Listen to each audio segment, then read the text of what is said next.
Why is my mic so high? Hello! Welcome in, everybody. Good morning. I'm a little sleepy.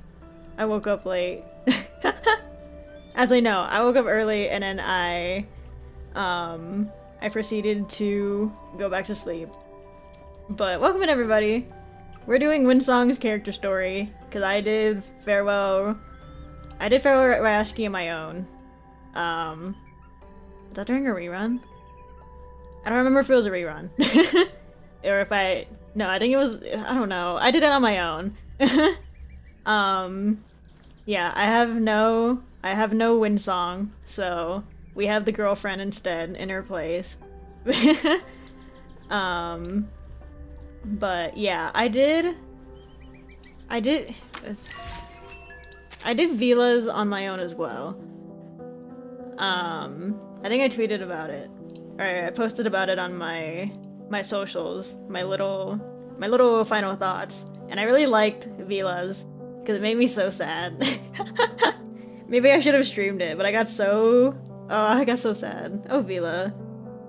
I know it's partially the plant lady bias, but Vila is one of my favorites. And so is Windsong. I love Winla. Unironically, one of my favorite Yuri ships from this game.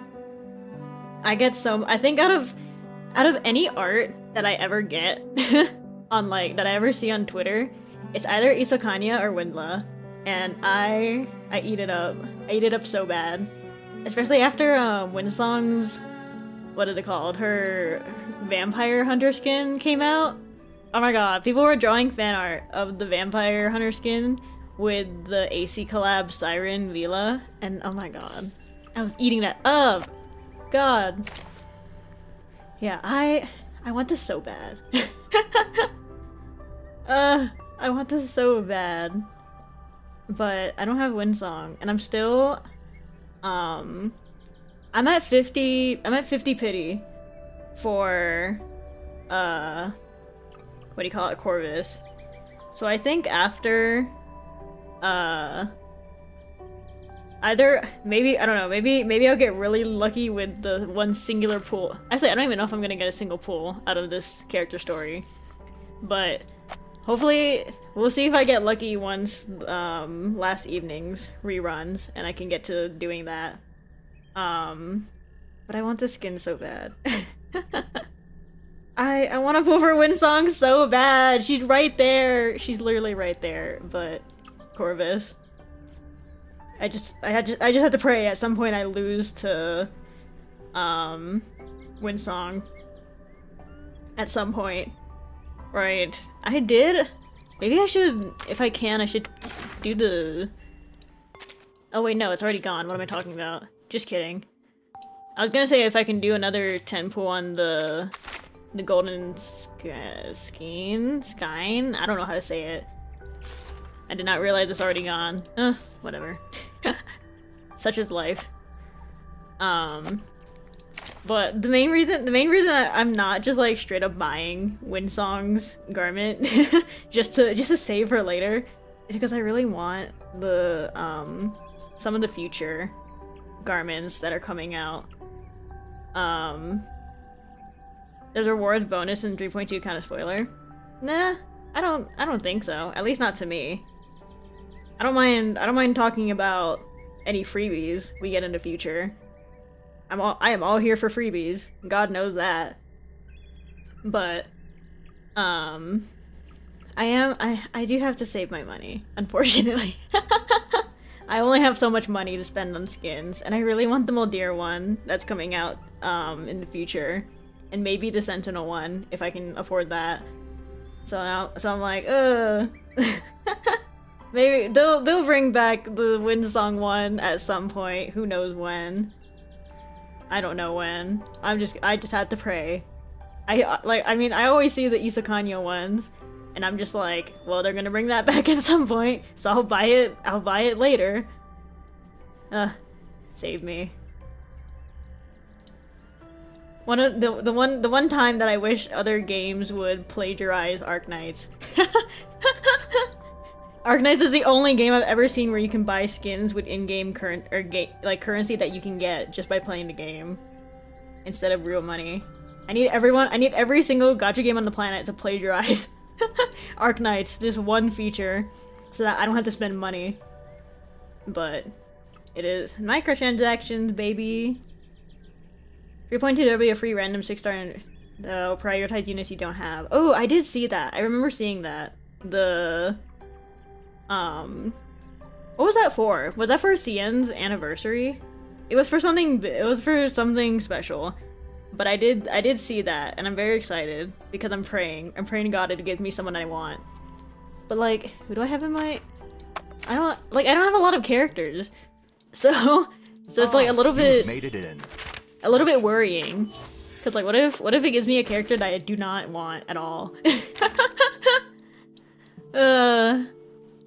I don't remember who's on the roster. I guess we'll have to find out when that you should make when that gets here. Schedule it was CN Festival. I see. Let me see. But So we'll have to see.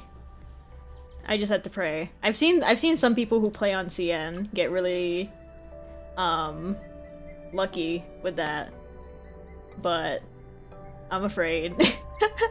I'm always afraid, because even if the free 6 stars is gacha, but it's okay. I'll live. I was like sitting here for like an hour before stream, just staring at like the store, because I was like, what if I spend money? what if I buy those last 10 pools to get me to soft pity on Corvus's banner? But I was like, no.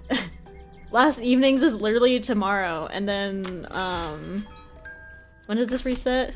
This resets in next week, so like I'll be fine. But I'm so impatient.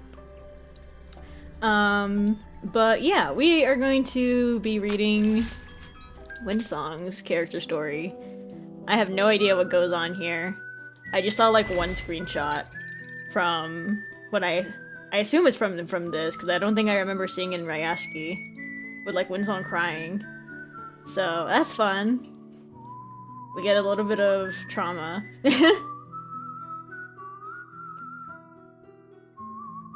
Ooh, my tea is still really freaking hot. Okay. That's great. I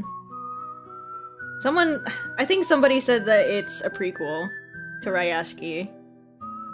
And then Vila's is like after. So I know something's gonna make me sad here. I feel it in my soul. Reverse is the only game that losing to 50-50 is no big deal to me unless it's a dupe. Then I throw my phone onto the wall. The thing is, I keep getting dupes. I keep getting freaking dupes or like characters that I just don't want. I lost Corvus to a Kiparina dupe, and I'm still mad about that. God, this game hates me. Like I'm okay with losing 50-50s in reverse as well, because they have such a large standard pool that it feels like it's fine. Because then at least you have more characters to use, and then like some of the standard characters, like even the older characters, are still pretty damn good. In modern, especially anyone that has like euphorias. But then like I keep getting dupes. It's so annoying. I'm sick of it. I'm so over this. It's her uni days. Ooh. Oh boy, university days. I feel like I don't know if I talked in depth to my thoughts on Ryaski. It's still one of my favorites. It remains one of my favorite event stories to this day. It's just it's so cozy somehow. Like, I know they're all going through it. And I know that there is a death. There is a death in this story, which is TBH like expected. But there's something so cozy about this little town. And I love them. What is the name of the guy who the one who died? I forgot his name. Oh my god. It starts with an E. Oh my god. If I streamed Ryashki, I can make a whole short out of my reaction to him because I was so hating on him at first, but then getting closer to the last nodes, I was like, ooh. And then the Vila character story, that ruined my day. it ruined my day in like the best way. God. Oh, Ryashki. That makes me so sad. All at work, even the little thing where like you go in every day to get materials to like do the rebuilding, in town, and then they just get stormed anyways. They get reversed anyways, so it's like, it makes me upset. Lilia Superior? No, it was the oh my god. I think he's like the chief of the town. Like he's kind of like the one in charge. And he was talking to Lilia Superior about Ryashki joining Xeno. But then he was like the only one who was like, "Oh, we got to join Xeno because our town is too poor to sustain ourselves, and Xeno's going to help us." And then like literally everyone else in Ryashki was like, "We are not doing that." I don't remember his name. And then he like he uses his plane to kill I forgot what it was. The thing that was in the mines. I don't remember his name. Why don't I remember his name? I ended up liking him so much. Wow, I'm a fake fan. Well, maybe it'll come back to me. Or it'll come back to somebody. But...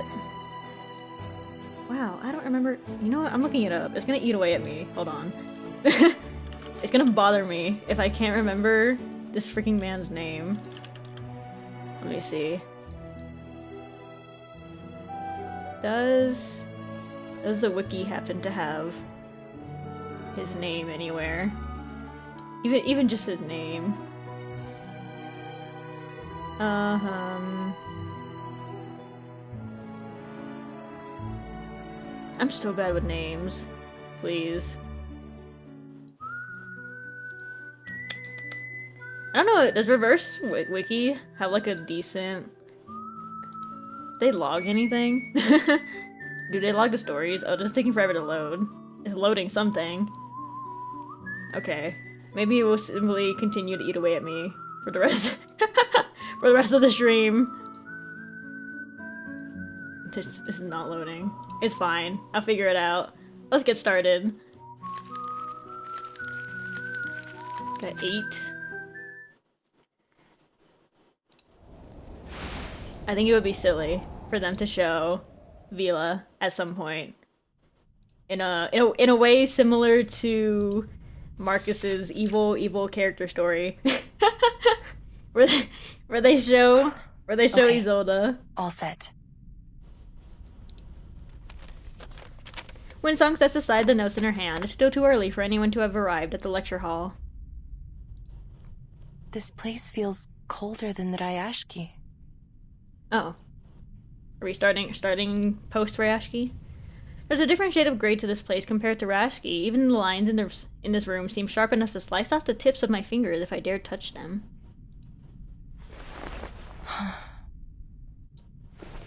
She holds her wrist with her other hand in an attempt to steady its uncontrollable trembling. This always happens when she's nervous.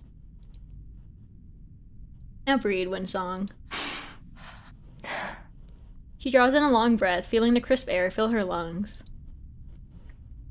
Ooh, I gotta watch the interview with Windsong's voice actress. It brings back a vivid memory of Ryashki.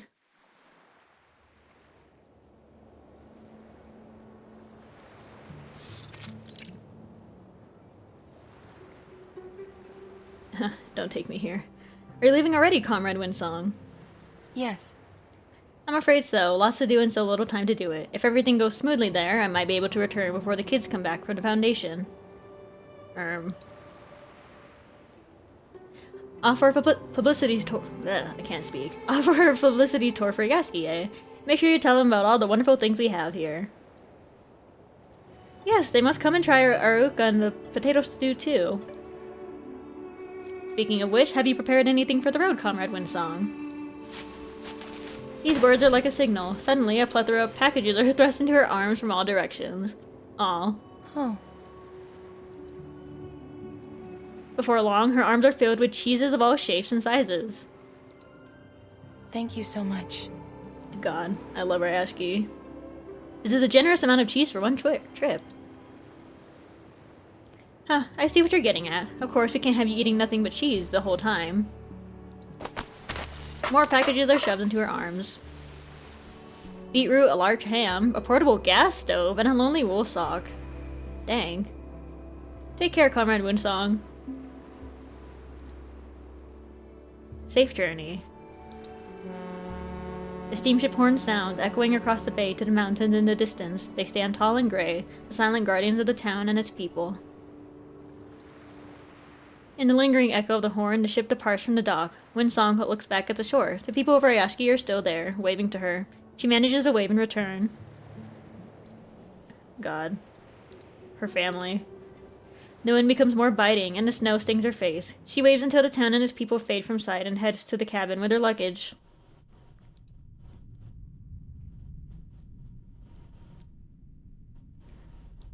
Her other family next to Laplace. The, what do you call it?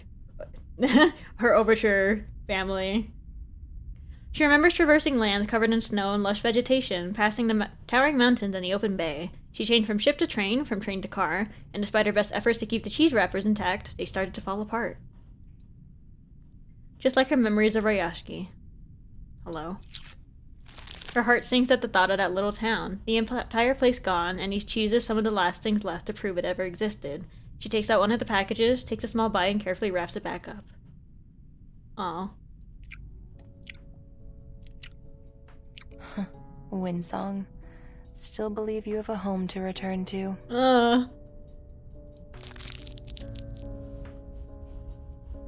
Evgeny! Oh my god. That's his name. Yeah, that guy. Oh my god. Terrible. Terrible with names.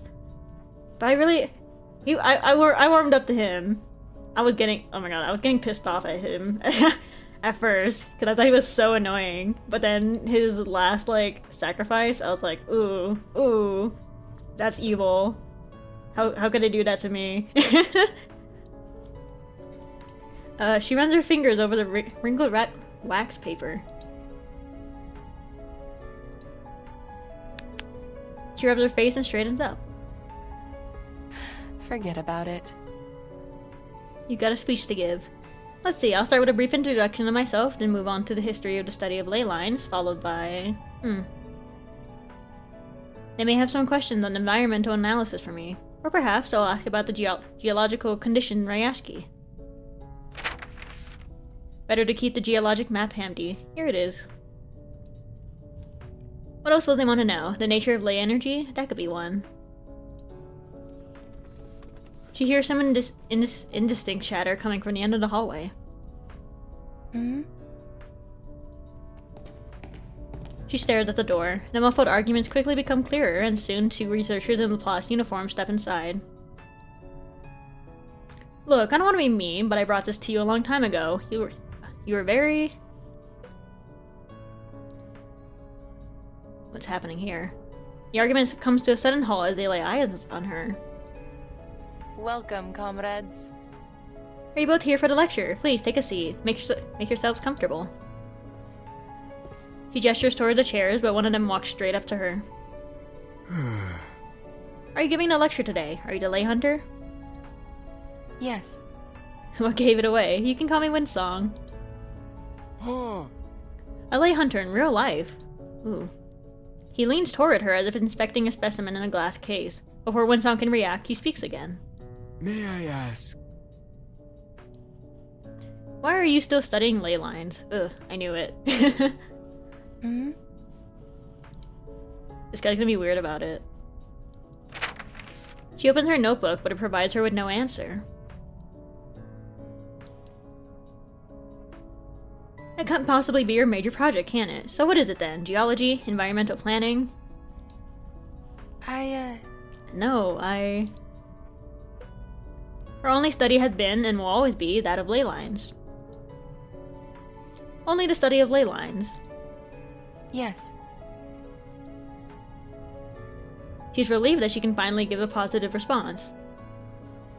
But the two researchers exchange a bewildered look. But Miss Windsong, I don't think there's much research or many studies concerning ley lines these days. Well, there aren't any, if we're honest. Who's funding it? Are there any ongoing projects or publications? I'm not sure that. I haven't seen any studies that included ley lines in their research. Is the study of ley lines considered a scientific discipline or more of an arcane one? Which journals or publishers do you usually send your papers to? why? What made you stick with it? I mean, they're valid questions, I suppose. But... yeah. Well, it's a long story. She hears more footsteps coming down the hallway.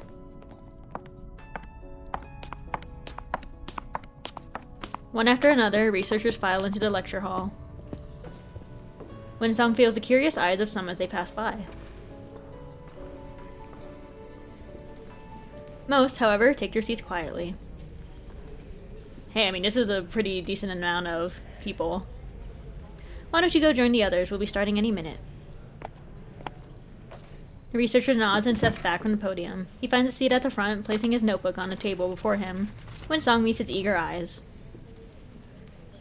Would you share with us how you got into this field of study? His friend also takes a seat in the first row. The murmurs lower as more and more are seated. Windsong takes a bracing breath and rings the bell on the podium. The lights dim. All eyes are focused on her. Wow. Fancy lecture hall. Ugh. Terrible Welcome, sound. comrades. Fellow researchers, it is an honor to be here to share some ideas in the study of ley lines with you. The crowd responds with sparse clapping. Awkward. My name is Windsong. I'm a ley hunter. Our topic today is... ley lines and environmental analysis, a geological survey of Ryoski. She taps the keyboard, and the topic emerges on the projector screen. I don't like their iconic tense music. Some of you may have heard of the study of ley lines, while for others it may be a novelty. Although not a new discovery, ley lines are unfortunately given little attention in today's academia. A study emerged in the early 20th century and for the next 50 years played an auxiliary role in other disciplines, geography, biology, even applied physics. It helped many researchers in various fields, but its value in and of itself was underrated. It was a desperate time. That was until Comrade Tristan Lisov came along. He is a genius that every discipline dreams of having. In no more than 10 years, he brought the study to its peak. The 21st century belongs to the study of ley lines. He said. Just like many other ley hunters, I was deeply encouraged by his words. Like a fire smoldering under the ashes, they got us through those hopeless times. She scanned the faces lit by the projection screen, hoping to see their reactions. She notices the first researcher's face. His eyes are fixed on her as he tries to understand where the story is going. Would you share with us how you got into this field of study?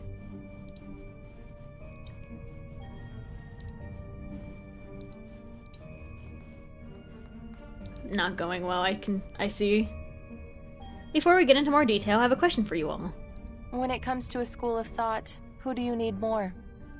Those that get the work done, or the ones that make it popular?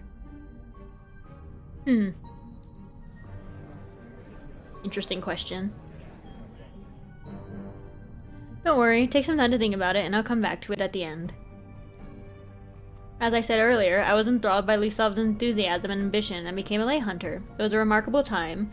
Under his guidance, we all had unwavering faith in this discipline.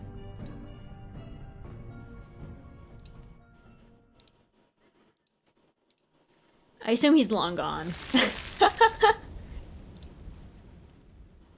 Like, How long ago was that? I don't remember. I don't know timeline.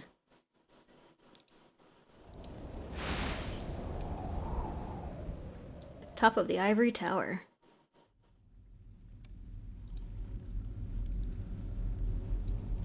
A simple world is an ignorant one. You may have grown accustomed to its ignorance, so much so that you don't see it anymore, like how your brain filters and knows from your sight. Stretch your arms and legs, roll your neck, feel your blood flowing and your heart beating, and follow the passion within. At first, all you have are your primitive instincts. Your senses are overwhelmed by the vastness of the world. There's so much information to be absorbed. It's scary, but also intriguing. Ripples collide and rebound, overlap and intertwine. You can't ignore them anymore. You must find a way to communicate with them. But to where do they flow?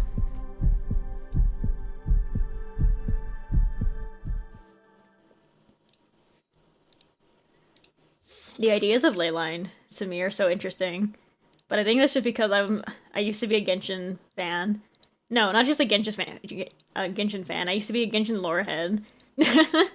So I was like reading up on ley lines and everything. So I'm curious on how they interpret it here. We're off to a great start.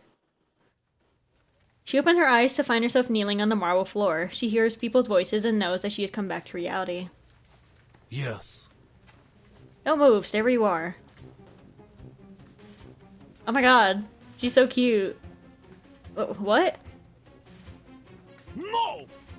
What have you done? What is happening? Nothing. Nothing. The experiment's ruined thanks to you. And what did I say about the electron ground state line? Why don't you just go to the admissions office and re-enroll as a novice? Perhaps if you do your studies again, you'll actually learn a thing or two. Oh, Jesus. Hmm? She is so, like... She looks so brain empty. This younger windsong. Although muffled, his roaring continues on the other side of the door. Go, we're running this again. She stares at the door. He really does have a booming voice. I can still hear him as clear as day. What made her throw up? She's still not used to the side effects of tracing ley lines. Don't take it to heart, Comrade Ekaterina. God, can't say her name. It's not personal. He's always been the loudest one in the room. Ah, Professor. Professor Ivanov walks over and gives her a gentle pat on the shoulder. Are you okay? A janitor quickly arrives to clean up the mess on the floor. This is clearly not the first time this has happened. Aw. Windsong shakes her head, trying to clear her mind.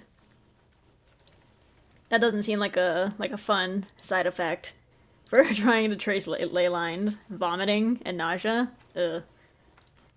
Sorry, Professor, I was a bit lost in there. Don't worry, it wasn't easy for any of us on our first try. A good experience, though, wouldn't you agree? Yes. I saw lines, each in different shapes and colors. Some were straight and rigid patterns, while others looked like a jumble of fibers. Were those ley lines? She extends a tentative finger into the air, tracing what she just saw. Don't run before you can walk, Comrade Katerina. Remember, there could be serious consequences if we tamper with ley lines without knowing their sources. Sure. She's so cute. She withdraws her hand, but she can still feel the energy of the ley lines swirling around her. Once you know every ley line by heart, you'll be able to play them like a heptachord. You remember what I said in class. What is a heptachord? Yes, we can briefly transform one thing into another by changing the attributes of their ley lines, but the object nature remains unchanged. The study of ley lines is the discipline of observation, and the ley hunter's job is to observe, not to create, intervene, or impose our will on nature. But we might find a way out for others. By revealing the hidden clues in nature, we can lead them to the right path. Lead them to the right path. She repeats his words under her breath. How many days and nights has she spent studying to become a lay hunter at this institute? All her efforts are finally paying off. I told you before, this is our last sample, the last one. Help me. Oh, this is such a sad voice line. Could you give me a hand, sir? My fingers seem to be stuck. The lab report. The lab report. The lab report. What are those ears on the sides of your head for? Decoration? Yes. The whiteboard. Bring it to room 302A. Man, this guy just like Still feeling strange. going off on everybody. Everyone in this place is caught up with their own hectic schedules. You'll find your place in this institution once you've decided on your research topic. And when will that be, Professor?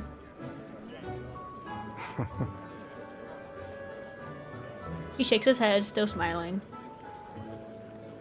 Take it easy. There's no need to rush. Besides, it seems your colleagues are still struggling to catch up with you. He gestures behind her. A number of junior researchers are sprawled out in a hallway, lying or leaning in recovery from what they just experienced. Oh dear. At one end of the hallway, two medical staff quietly wheel one of them out on a stretcher. Oh my god. Are there any other projects you find particularly interesting? The one on the Colaria Super Deep Borehole, or maybe the Sverdlovsk Rescue Group. Those two are quite prominent. They're making good progress, and the higher-ups are fairly supportive of them. I think they'd suit you well. No. I'm quite interested in that one. Are they still taking new members? Did it ever occur to you that we have safety regulations to follow here? Oh my god. Old Nick's project. Do you know what he's working on? Not really, but the pile of papers on his desk is impressive. Looks like the old guy is trying to build his own Tower of Babel. Don't you want to join one of the more high-profile projects? Windsong looks over at the researchers sitting in the opposite corner, each fully absorbed in their work. It's the most comfortable corner in the building, and the people sitting there are the true elites of the establishment. That one looks more fun. All right. There will be a staff restructuring in 6 months. If you end up regretting your decision, there's still a chance we could put you in a different group. Not many people can put up with old Nick, you know. I can imagine. I sure wouldn't be able to. Why? You're asking why? Group meeting, room 105, 8 p.m. Huh, well... Who leylined my coffee into this thing? No one wants to admit such a basic mistake. The room falls into a deadly silence. Come on, which one of you rookies just messed with the ley lines in the room? Hmm? She tucks her hand behind her back. I was expecting you. Perfect timing, old Nick. Meet Comrade Jesus Christ. Ekaterina. She's going to fill the vacancy in your group. Ekaterina. I can't say it like fast. His sharp gaze locks onto her. Windsong feels as though nothing can escape his sight. That wasn't me. I mean, the coffee, I think. Winsong senses a smirk lurking behind his beard. Follow me, rookie. Well, at least he's not turning her away. He turns on his heels and starts marching away. Winsong hastens to follow him, but Professor Ivanov calls out to her. Ivanov. Katerina? Yes. She turns back to face him. The professor stands beneath a huge portrait on the wall. It is a portrait of the founding father of their discipline, Tristan Lisov. In the portrait, Lisov casts a calm and confident gaze to the left, like he can already see the promise of the future. The 21st century belongs to the study of ley lines. The motto is placed right beneath his portrait. It's the first thing anyone sees when they enter the building. Welcome to the new world. Our new world. Thank you, sir. Snapping back to the moment, Windsong's eyes turned to her professor again.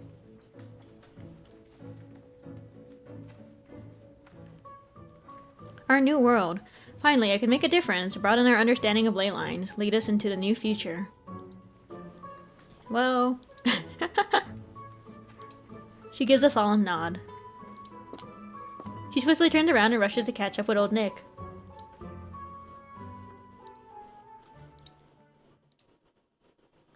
God. every time I play one of these prequel character stories, I'm always just like, does she know? Does she know what's gonna happen to her? Parasites. Doesn't seem like a good sign.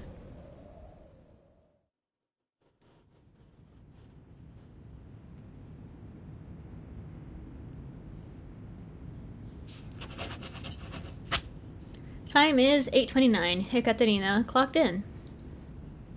Windsong tosses the pen aside. It dangles from the string attaching to the sign-in board.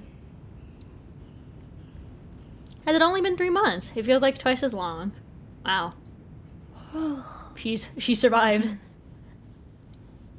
Survived old Nick. She yawns deeply.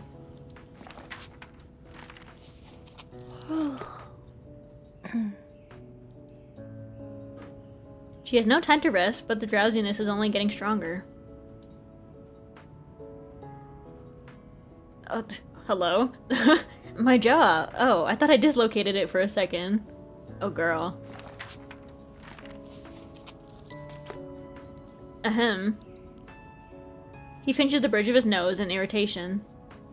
Comrade Ekaterina. Over here. Yes. Old Nicola lines the papers on the desk and sets them aside. I read your paper. Not too bad for a first draft. I made a few notes that might be helpful to you. When did you leave the lab last night? A little after 2 a.m., Comrade Nicola. I measured the clock out before I left. Lord. Then, when can I see that lab report? Before the end of today. Today? I don't think so. Your schedule's packed. Is it? What am I gonna do? Pack your things. Oh. Hmm? What is happening? Why, old Nick? I thought you liked my paper. You can't just flip the switch and start hating me because I yawned a few times. Or can you? What did you just call me? What is happening? Sorry, sir. Why do you think there's no one in the lab at this hour? Well... Oh. The researchers are all crowded in front of the notice board. The project bid results have been released. I completely forgot. Go take a look. You did well in that proposal. They'd be smart to have you on their list. And if they don't, you still have your spot on the Arctic expedition team. Have a look at mine for me too, if you're not too busy celebrating any good news, that is. Sure. Project bid results. The board is layered with papers detailing old announcements. The latest one is pinned on top, listing the projects that have been granted national funding. Please, I have to get through. Sorry. She can't see past the crowd in any direction. Are you alright? Oh, hello. Why is the rendering on this lady so different? Is that you, Comrade Katerina? Want a sip? It's vodka. You must have been put through a lot of work working with old... Or you must have been put through a lot working with old Nick. I'm okay. Ow, that's my foot. Oh my gosh. Sorry. The crowd pushes her around. She holds onto Yelena's sleeve to keep herself from falling. We're packed tighter than a can of sardines here. We shouldn't have come so early. Alright, let me see. Where's our Katerina's hamster project? Gerbils, Comrade Yelena. They're gerbils, not hamsters. Oh man. You are going to Tariga? Yeah, I hear you. Gerbils. I don't see any gerbils here. Oh, there's your name. More people push in, squeezing them out of the crowd. Windsong notices that most of the people who are already leaving have satisfied smiles on their faces. Clearly, they are content with the outcome. You can't be serious. Maybe you got the destination wrong or after staying up late all week. All the effort you put into that bid document just to be assigned to... what was it again? Tariga? The place where even vultures struggle to survive. Yes. I've read some interesting accounts about that place. It's calling out for exploration. So you'll ride the goat across the mountains to become a shaman queen in the wilderness? Oh my Katarina. Yelena dramatically buries her face in her hands, unable to fathom the hardship. Oh, I like Yelena. A little bit of a drama queen. Love that for her. Don't worry about me. Were you selected too? Yes, I'm going to Frankfurt. Definitely an upgrade from Tariga. Tariga? I forgot how she said it. I immediately forgot how she pronounced it. What's happening over there? Ah, it's Alexei and the boys. Seems they won the bid too. Alexei? I thought he was working for... Oh, you really should come to the pub with us more often. You've missed out on everything. He left the Colaria Super Deep Borehole project a while ago. Now he's his own boss, running a project with his own people. What's it called? Something like a leyline perspective on quantum field theory and its application in energy conversion and transmission. Oof, quite the mouthful. Quantum field theory? But we don't have an optical lab here. Where are they going to do the experiments? Who knows? I'm sure Alexei will find a way. You know, with help from his family. Nepo baby? His old man wouldn't bat an eye at the bill required to build a new lab. Brother. You wait and see. With his articles getting published one after another, there's no doubt he'll be made director of some department soon. And there's no other discipline that gets as much love from the journal editors as ours does. Wow. Leylines used to be so popular. People put a lot of faith in ley lines, you see. But people like Odnik can't stand when academics cut corners, so you never would have heard any of this from him. I see your point, Comrade Yelena. I know what you're trying to say, that passion from the populace can sometimes be a threat to scientific rigor, but it also gives us an edge, don't you think? Do you remember that village we visited? The chief must be a Varangian?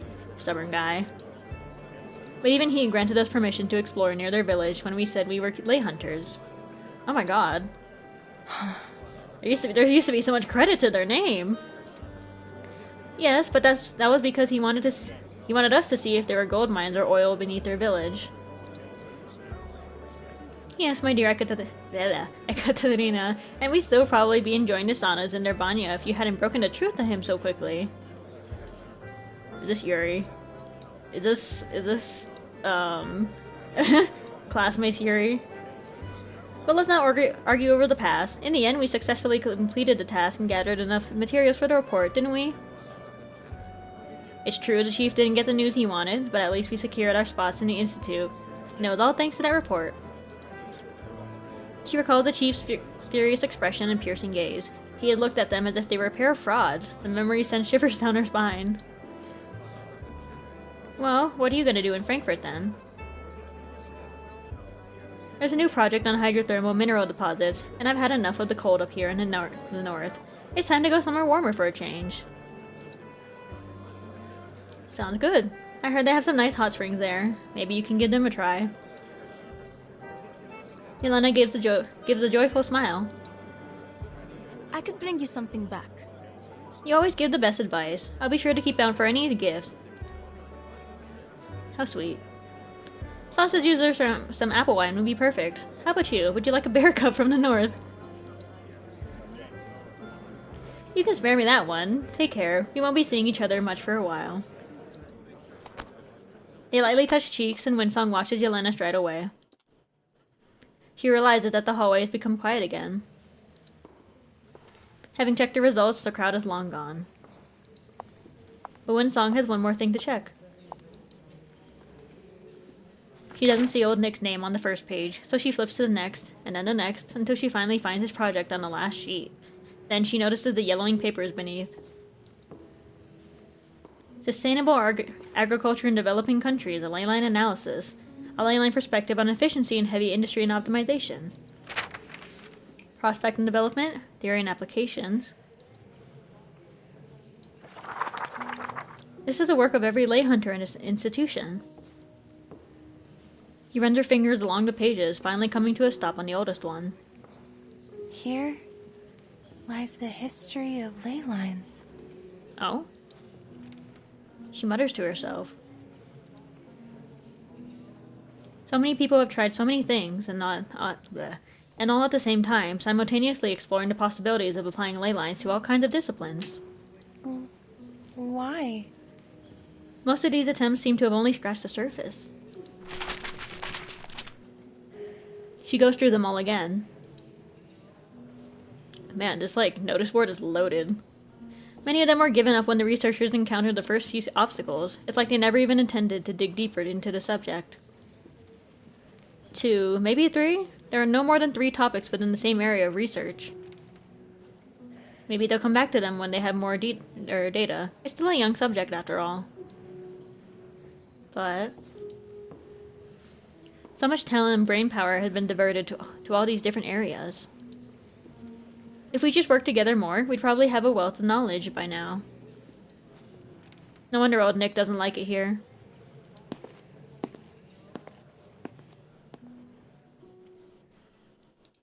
Oh, is that why this is this the reason that the school eventually closed? Just because it's so it's so unorganized that they're not producing enough results? Aw, that's kind of sad. Something could have been done.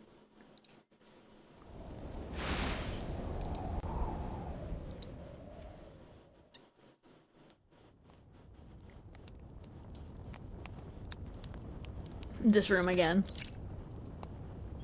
Mountain cabin. The cold weather in Targia clears all other thoughts from Windsong's mind, and the happening of the research institute seemed distant amid the snowy mountains. It's already the end of her second month here. Wow. Today marks the 32nd day of our exploration. A new mine has been found at the pass of the mountain known by the locals as Bear Mountain.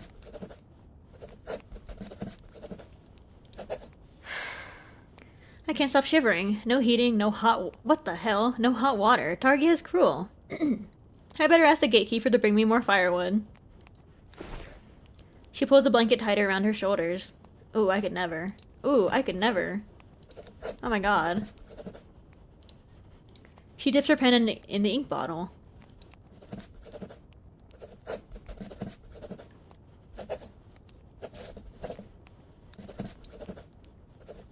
A little bit of writing ASMR.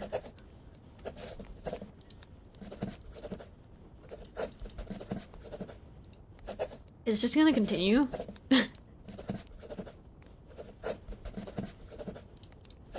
Hello? She just... Thank you, Sophia. Oh my goodness. Just like a good few seconds of writing ASMR. Awesome. I wouldn't have been able to identify the Shamamas without your help. She's writing to Sophia, a researcher who previously shared information about critters local to Targia with her. Targa. Their correspondence is piled high on a table. Tariga? I forgot. Boy, that's already quite a stack. How many letters have we written? She pulls the letters closer to her and counts them one by one. Oh, there aren't a huge number. It's just that each of them is quite chunky. I totally get it, Sophia. Living in a place where the mailman only comes once a fortnight and cramming as much info into each letter as possible. Okay. Pen pal Yuri. Whatever. We've never quite managed to squeeze out our theories into just one page, have we? Why is Windsong like a magnet? Why is she a woman magnet? Today's letter, however, is concise. I received news that my paper has been successfully published. Can't wait to catch up with you in Yakutsk. Upon writing the last word, she sets the letter aside to let the ink dry. Yakutsk. Some say it's even colder than here. Oof. But Sophia and those, Aviniks are there. Definitely worth a visit. Avinik? Is that the word name? Straightening up in her chair, she picks up one of the letters to check. Huh, funny that I've never noticed this. Dear Comrade Ekaterina, comma, regarding the critters you found. Dear Comrade, comma, in response to the previous questions on ley lines. Not exactly the so glad to hear from you. Take care and stay warm. Yours faithfully type, are you, Sophia? Always straight to the point. If you wore a pair of thick glasses, you'd be a real Professor Stoneface. Amused by the thought, she folds the letter and puts it in a new envelope. Leave it at the door, please. And could I also get some more firewood? I have a letter for you, Comrade Ekaterina.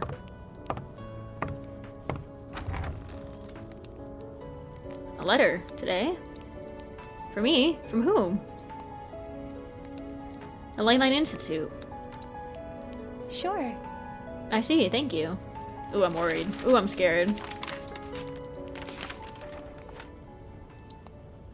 A complaint letter about me. Letter? Uh-oh. About me?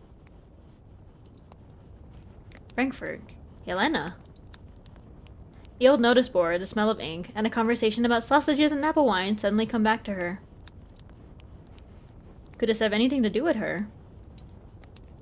The letter gives no direct answer.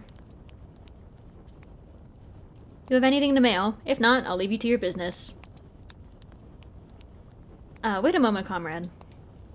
Is there a bus leaving for this address today? It's urgent. Oh, she's just going? Wait, what did it say? Oh, I'm worried. Yelena and Alexei stand in the office, muttering to each other with grave expressions on their faces. What on earth is going on, Comrade Yelena? They immediately turn toward the sound. Oh, it's you. Don't worry, I have everything under control. It won't cause you any trouble. Why? Why was I on your bid document? We aren't even in the same group. I was trying to secure more funding, so I listed you as a co-author of the report. I should have talked to you first, but none of us would be in trouble if he hadn't filed the complaint to get back at me. What? Who? Some hotel owner in Frankfurt. He asked us to check if there were any gold mines beneath his hot spring. And did you promise him anything? Oh, Ekaterina, I didn't really promise him anything. She stared at Yelena in both disappointment and anger. Don't give me that look, please. I said I'd handle it carefully and make sure your reputation remains intact. Look, I made a mistake. I'll make it up to you. Take a look at this. It's different this time. There's really something worth studying. Comrade Tristan Lisov just pointed us in a new direction. The ocean had limitless possibilities lying within it. Professor Vladimir Ivanov is also on board, and he hopes you can join us too. What's there to investigate? Oil and gas? Mapping continental shelves? They hardly make a strong research topic, and you certainly don't need so many lay hunters to research them. Why are all these NPCs rendered so differently from the usual? How strange. But don't you want to meet Comrade Lisov in person? You don't get to meet the experts from the Academy of Sciences every day. Make a good impression and it might help with your future funding. You never know. He's right. Let's go together, shall we? I owe you one after all this. The ocean? It's all about seizing the right opportunity, and trust me, Ekaterina, this is it. I mean, she has a point, but she also screwed up. Yelena continues to speak, but Windsong only finds her voice increasingly unbearable. Yelena.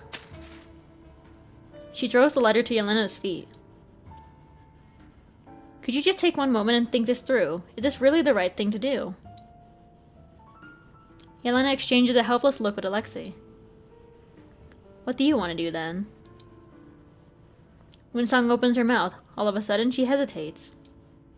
I just want to focus on my project. No novel ideas and directions, no fawning over well-connected people. She looks straight into their eyes. They are wide with surprise. Good luck finding someone who shares your vision. Aw. Do you really mean that, Comrade Ekaterina? Old Nick doesn't know any better. The silence among them becomes stifling. You can't stay in your little bubble forever. There's a lot happening out there, and you can't escape from it by wandering in the wilderness. Do you have any idea how hard it is to publish a paper these days? You've got to earn Professor Ivanov's trust, to win him over, then he'll bring up your name to Dean Lizov, or maybe even introduce you to him in person. Getting there requires talent, wealth, and social skills. Otherwise, who knows how long your paper will sit at the bottom of their drawer. Well, maybe not that long. Someone else will probably beat you to publishing your idea. Old Nick never warned me about any of this. That's why Old Nick is always Old Nick. Not Professor Nikola or Director Nikola. He's never been credited as the first author of a paper. No, this is a sheer violation of academic integrity. Academic integrity? What's the point of valuing integrity if the subject barely exists anymore? Oh dear. We found no new theories, theorems, or laws. We've just been verifying the existing ones, telling the world what it already knows.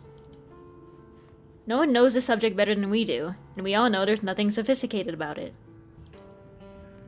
At best, it's just a tool serving other... You must understand that better than any of us. It's just a tool serving other subjects.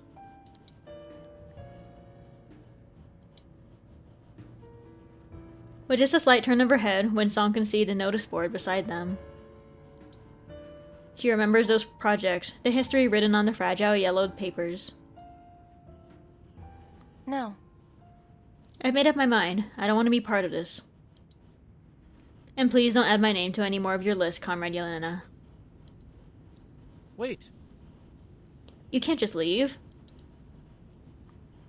What is it? What if... If you insist on not participating, you have to tell the professor yourself. What? Fine. I'll talk to him.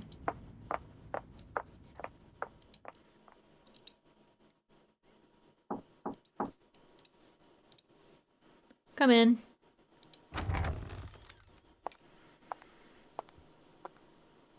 Sir, is it a good time? I was expecting you. Your paper on Tarigo was truly impressive. A valuable case study indeed. Putting the journal aside, Professor Ivanov greets her with a warm smile. Comrade Tristan Lysov has also read your paper. He told me he's looking forward to seeing more of your work on the upcoming project. Oh, that sounds like good news. That is why you're here, is it not? He gestures to the chair across the table and pours some tea into the cup in front of it. Yes, sir, I appreciate your and Comrade Lysov's recognition of my work, but I won't be joining you in this new project. Why? It's a good opportunity. He pauses, still holding the teapot in his hands. I understand that, but I've decided on my next topic. She hands him a crumpled envelope. The professor pulls out a thick stack of papers from it. What is this? He takes the glasses from his pocket, puts them on, and peers at the letter. His eyebrows knit together as he reads, his eyes scanning from left to right. After a moment, he puts the letter down. Ovinik. Yes, sir. He takes on a somber countenance. Comrade Ekaterina, I trust you to be a person of reason. There's simply no other project more promising than the Ocean Project. It's led by the founding father of our subject. Anyone who writes a paper under him will undoubtedly take a significant step up the academic ladder. Yes, I have no doubt about that. Why? Why would you give up such a valuable opportunity and choose to work in the north with some nobody instead? Valuable. Yakuts has its value too, sir. Yes, an interdisciplinary study on critter ecology. That could be interesting, but... What will that project give you? You're on the upswing of your career thanks to your paper on Tariga. It's the perfect time to build connections in academia. But what you have here doesn't look optimistic to me. You're a smart girl, Ekaterina. Act like one. Okay. You don't gotta take that kind of tone. Connections, is that what this project is for? Do you genuinely believe it's good for my career, or are you just trying to keep everyone in line? For a moment, the professor seems puzzled. Comrade Ekaterina? If you really want to advance in this field, you'll find yourself at a disadvantage if you haven't participated in any projects primarily focused on ley lines. You know as well as I do that there hasn't been a ley line project as significant as this one since 1982. If this project succeeds, the credibility of the study of ley lines will skyrocket, as will the recognition of the researchers who have contributed to it. With all due respect, sir, all I see is a group of people who share the same passion for meeting Comrade Lisov. Credibility doesn't seem to interest them at all that much. I don't see any diligence here, just a thirst for fame. Your valuations are all wrong, Professor. The professor simply shrugged at her sharp comments. To tell the truth, I felt the same way when I was a young researcher myself, Comrade Ekaterina.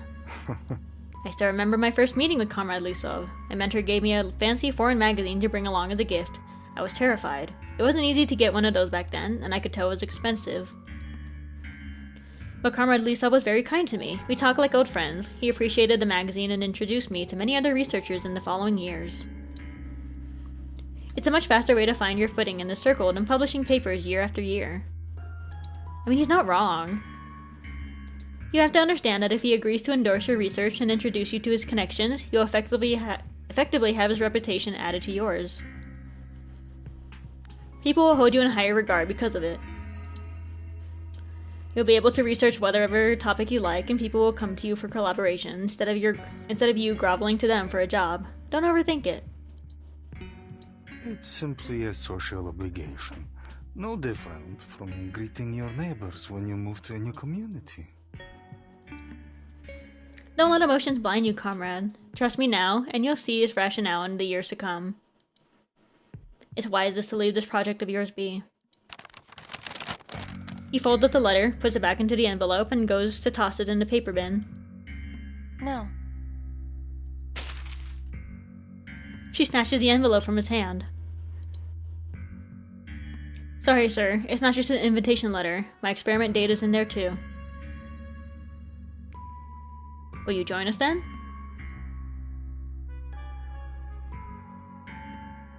The look on her face answers his question. Huh. You still don't understand. The sea breeze may be refreshing, Professor Ivanov, but only the northern mountain wind can cool this hot head. He sighed, looking down at his empty hands. He places them on the desk in resignation. All right. You have ambition. That's good.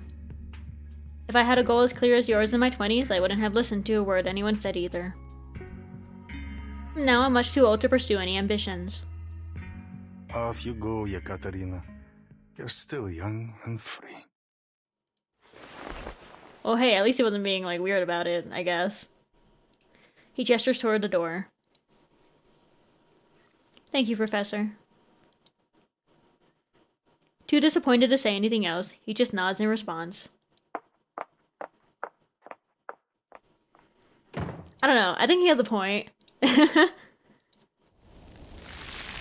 I think it is true that she can get something out of meeting the literal founder of the school. But good for her. Good for her for having so much passion. Cause I would simply take the opportunity. Might as well.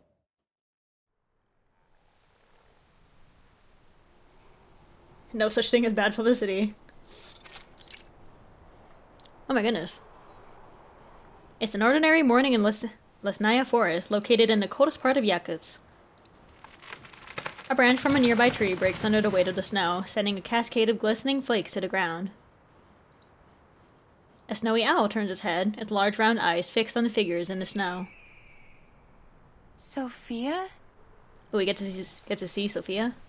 Shh. You found them. What did we find? The number of Oveniks in the area have reached the minimum viable population size you calculated. That was just a rough calculation. We didn't have enough data about them, so I used the data of a similar species. We'll need more information to run a more accurate calculation. It's already October. It's minus 30 degrees right now. Oh, hell no. Sophia blinks, her eyelashes coated with white frost. Even if you can make a fire through arcane skills to keep us warm, all the roads are still blocked. As she speaks, her eyes are fixed on the Oveniks playing in the snow. I think they'll survive until May. Are these Oveniks critters that have a sprite? Because I want to see these. How long have we been here? 3 months. Thanks to your help, the project is progressing much faster than expected. In that time, we've located their nests, investigated the surroundings, and had a model established. What is that noise? Oh, it's something falling. Startled by the sound, numerous birds take flight, and the Oveniks scramble back to their cave. Why? Who's sawing wood in this weather? The local sawmill, of course. Oh. Having suddenly thought of a new idea, Windsong starts scribbling on her map. The forest falls into silence again. But the silence comes too suddenly. They are immediately alert. Not far from them, behind a pile of snow-covered branches, the head of a white wolf emerges. Uh-oh. Sophia? Stay low. The white wolf leaps over the woodpile. It is clearly starving. Each rib is visible beneath its fur. Aw. It sniffs at the cave's opening, its tail gently brushing the ground. It's looking for food. It won't fit through the burrow's entrance. They watch the white wolf in the distance, neither one daring to move. The wolf continues to pace around the cave. It has caught the scent of the Oveniks within. At its command, more wolves emerge through the snow. Oh dear. They gather before the cave and the white wolf starts digging. The other wolves patrol the area, apparently looking for any other entrances to the burrow. Don't. She pushes Windsong back down. The white wolf has already made a hole in the sides of its upper body. No. Those Oveniks are dead. Once again, she places her hand on Windsong's shoulder. The wolves will get them. A sudden commotion interrupts their hushed argument. An Ovenik dashes out of the burrow and springs onto the white wolf. Ooh, they're fighting.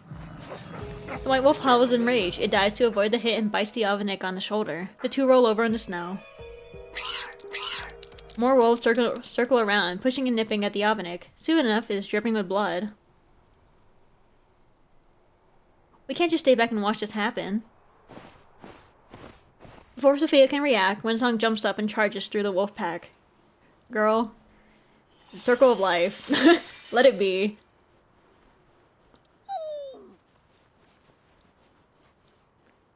You're not helping, you know. Sophia has also rushed over. She walks straight past Windsong, kneels before the wounded Ovenik, and checks on his injuries.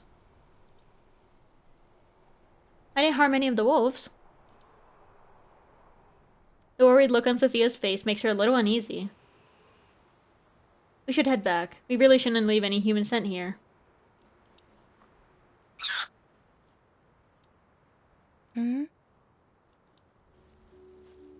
They follow a gentle cooing to the burrow. A fluffy head pops out from the hole dug by the white wolf. Is that a cub? Oh.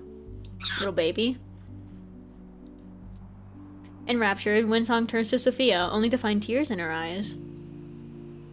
Stop here. She catches Windsong's coat, stopping her from moving any further. No. We can't go any closer. We mustn't cross the line. Frightened by her gaze, the cub quickly dives back into the burrow and vanishes from their sight. Shall we go? Mm-hmm. She nods, casting one last glance at the burrow. Let's go home.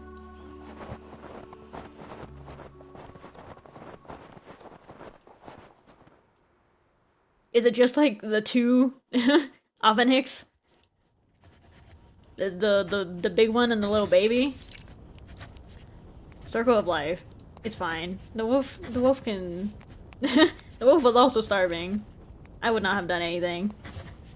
The cabin is warm and quiet. Only the crackling of the fire and the sound of windsong scribbling fill the air. There was also the occasional sound of Sophia flipping through papers. Sophia?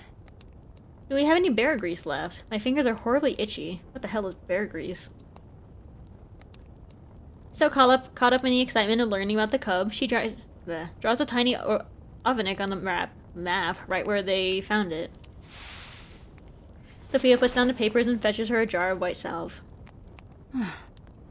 Don't you arcanists have some kind of magic ointment? You know, ones that heal frostbite and such within seconds? Hmm? I mean, somebody call a tooth fairy over here.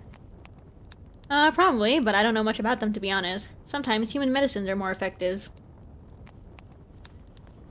Can't ley lines make frostbite disappear? No, they can't change a fact. And you really shouldn't have taken your gloves off out there. She takes some grease from the jar and starts lathering it on the back of Windsong's frostbitten hands. Still trying to master the art of sketching with my gloves on, and let's face it, if we hadn't written down all the information on the spot, we'd still be clueless about their migration patterns. She pushes a sketch over to Sophia. Here, this is the latest illustration depicting ley energy of this group of Aveniks. She takes out another piece of paper. And this is the graph we drew 3 months ago. As you can see, the population significantly increased and some of them have started breeding. We've made pretty significant progress in maintaining the sanctuary, but there's still a lot to be done. Oh, I see. They're endangered. Okay. I was like, why does she need to intervene with the wolf attack? Okay, never mind.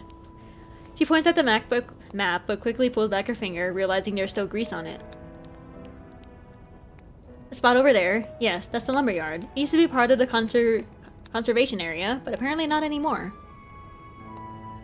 How long has the sawmill been there? Sophia puts the newspaper down on the table. This newspaper's from last week. Where's the latest one? Comrade Yekaterina. You can't be serious. The ranger only goes to town once a week for supplies. All the newspapers we have are a week old. We've been here for months. Did you seriously not notice all this time?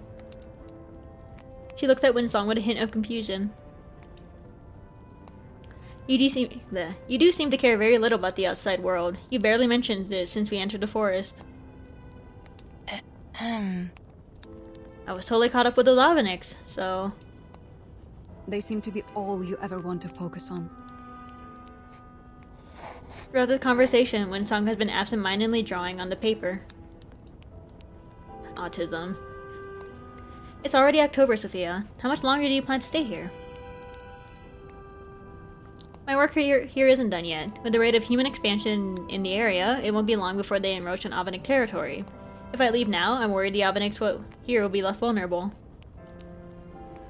I'm planning to set up a new conservation area here in the spring, in a place where they and humans won't get in each other's way. Then I'll have to make sure they settle in well, so that'll be about a year from now. What about you, Yekaterina? Windsong rests her chin in her palm, falling silent. I'll have to go back to the institute once my paper's done. If it gets published, people will learn about the critters here, and maybe some will come lend a hand. Just like they did in Tariga, whatever. That would be just the help I need. She walks to the window and looks at the snow outside. The ranger told us we have to leave in 2 days. They're closing off the area for the winter. 3 months. I doubt much has changed back home. Something tells me that something changed. Following Sophia's gaze, Windsong peers out the window and scans the distant mountains. I wonder if it's already started snowing at the Institute. Something, I don't know. Maybe it's just me. But I think something changed.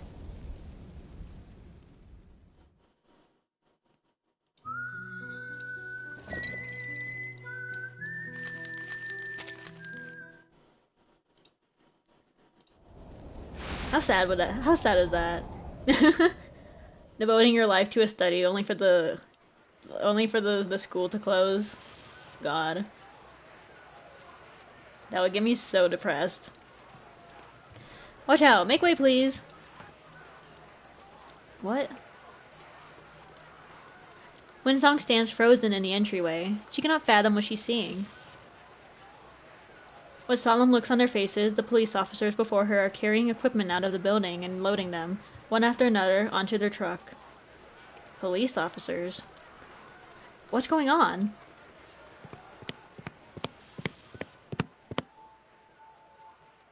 Comrade Yelena, Comrade Alexei, what's happening here? Why are the police why are the police confiscating our equipment? And why did everyone look so sullen? You're back, Ekaterina. How are your little critters? Looking weary, Yelena forces a smile. Couldn't be better. The paper's finished and I've sent it off to the editors.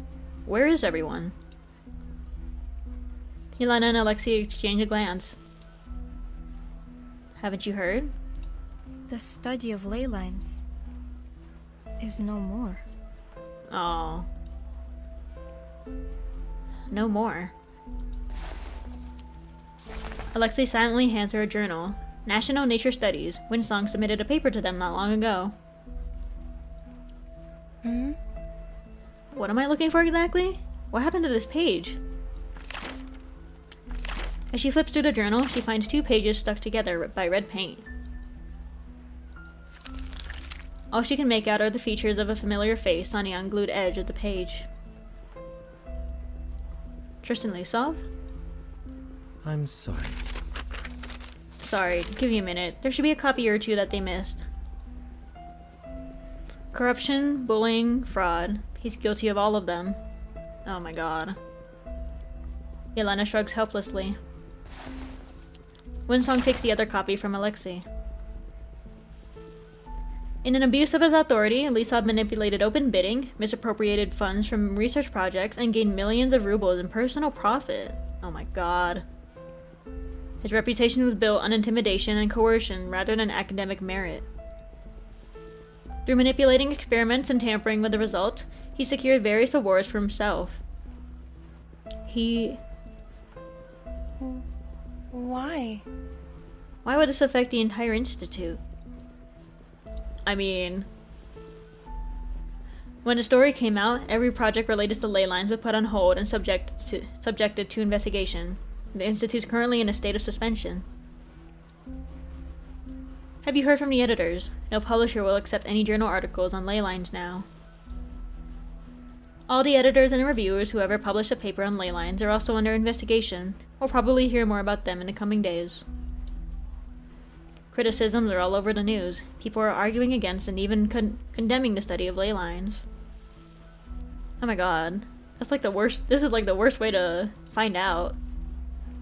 What about the ocean project? The Bureau of Geology is taking it over.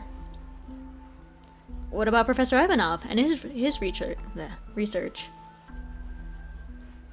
He's also been taken away for investigation. There was a joint complaint against him from some researchers here. I'm sure his investors weren't too happy about it. Yelena and I are leaving too. There's no point in wasting more time here. Ekaterina, I suggest you do the same and find something better to do. See those old fogies over there? He points to the corner of the room. A few researchers are in quiet discussion, each with a serious look on their face. They're staying. I guess they just can't accept the reality of the situation. You don't want to end up like them, do you? Well. A phone rings. One of the researchers in the corner rushes over and picks it up, but disappointment quickly falls upon his face. Ekaterina! Is Ekaterina back? Windsong strides over to him, a mix of excitement and confusion swelling in her chest. She hears a gentle voice coming from the other end of the call. Is it Ivanov? Hello, is this Comrade Ekaterina? Yes. Who's this? This is a call from National Nature Studies. Thank you for submitting your work to us. But we regret to inform you that your paper didn't meet our requirements for publication. Oh god, the start of it all. Windsong looks at Yelena and Alexei, who seem to already know what the call is about. They both shrug. Why? I wasn't aware there were any new requirements. Firstly, we were unable to verify the accuracy of the data. Secondly, we are currently discussing whether we will continue to publish essays related to the study of ley lines. In the meantime, you may approach other publishers for consideration. You'll hear more from us once the decision is finalized. We wish you all the best. Goodbye. Before she can answer, the lady hangs up. Oh dear. The start of a chain of rejections. Oh, my Pookie.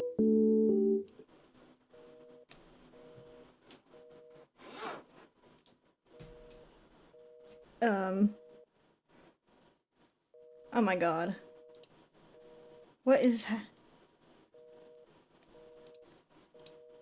Am I frozen? Are we back?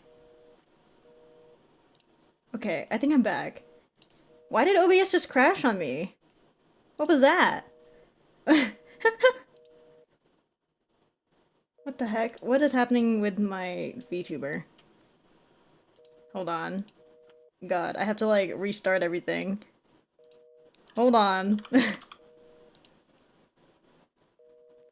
Technical issues.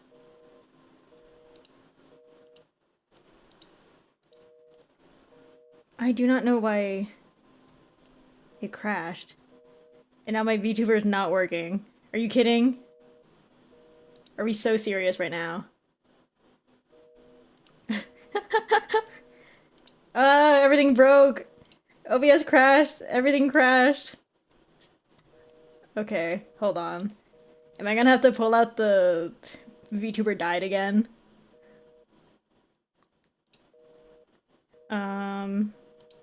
Why is this not working? Why does it hate me? Let's try this. Okay, let's try this. Please. Connect. Anything?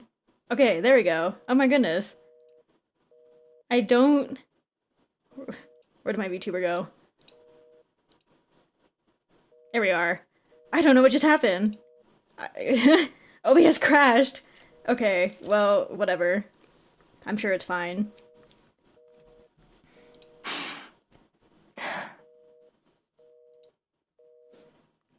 No.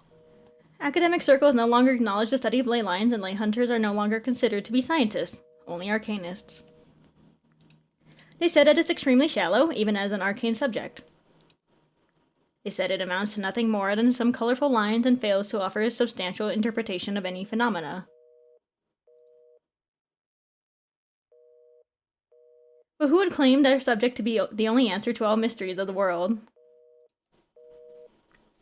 I've been listening to this like ringtone. The ley hunter walks back to his corner. Yelena comes over and gives Windsong a gentle pat on the shoulder. She takes the receiver out of her hand and gently returns it to the phone. Windsong just stands there, a blank expression on her face. Why? How did we end up like this?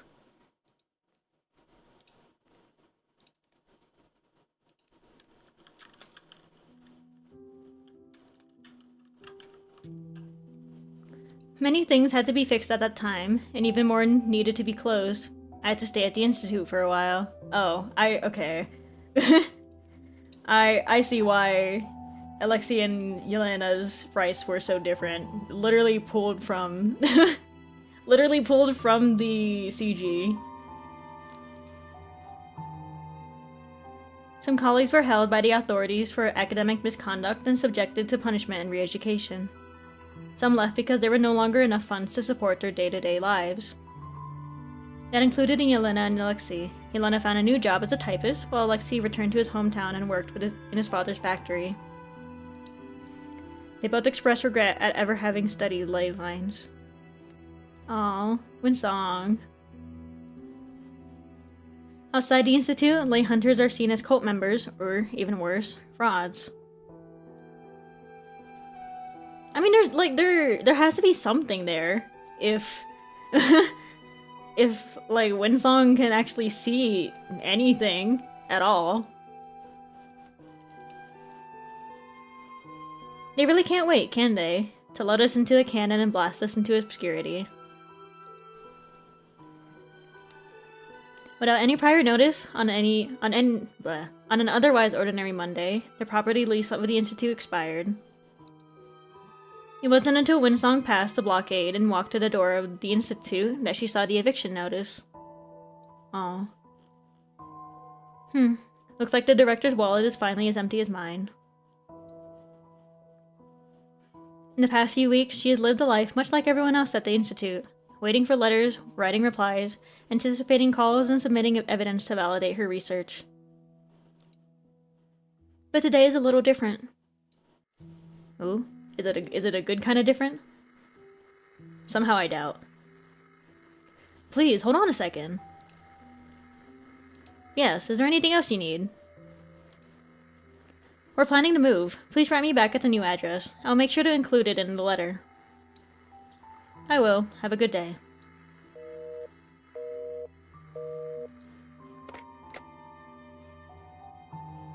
Winsong puts the phone down. For a moment, she wonders if she had even just conversed with a real person. The words spoken were calm and polite, but also cruel and cold. Oh, Nicola's still here.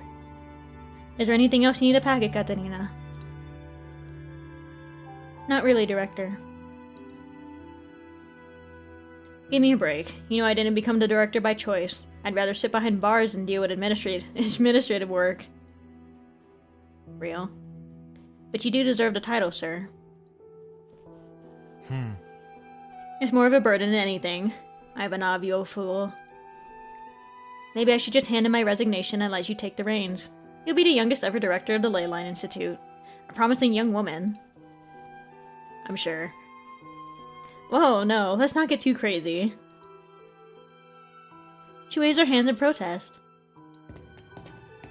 A few people come down the stairs and pass by them. They all wear a gloomy expression. Come, hop on my bike. I'll give you a lift to the new office. It's quite a walk from here. Well, at least they have somewhere to go. They walk to the exit together. The notice board catches Winsong's eyes as they pass it.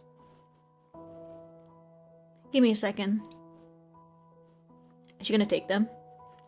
She approaches the notice board and reaches out a hand.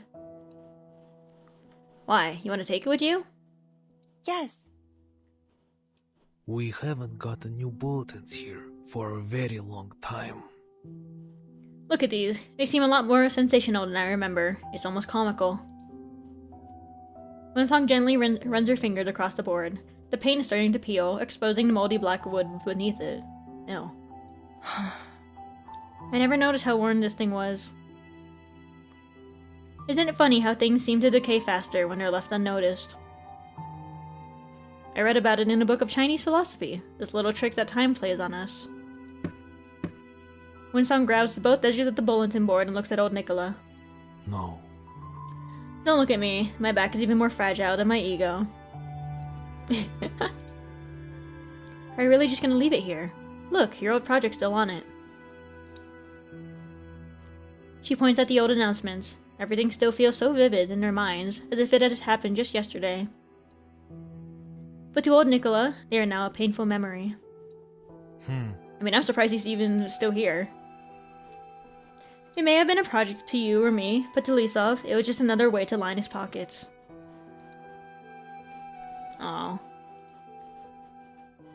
Nevertheless, he bends down and lifts the other end of it. It isn't easy to carry a big wooden board down the icy street, but slipping and sliding, they finally make it to the office. Suspiciously Ryashiki looking office. This place doesn't look very new to me. She looks around the office as she drags the board inside. The board won't even fit in here. We'll have to move the table to the side to close the door. Water leak. Where's that water dripping from? The shabby office is filled with aging furniture, and there is mold growing along the wall. Clearly, water is dripping from somewhere. This is the best place we can afford now. It'll feel like home soon enough. Right. Windsong leans her head back, trying to figure out where the leak is coming from. Will this leak be included in our water bill? I don't think so. Then that's good enough for me. Lord. She rolls her neck, sits down at the desk, and looks for the telephone.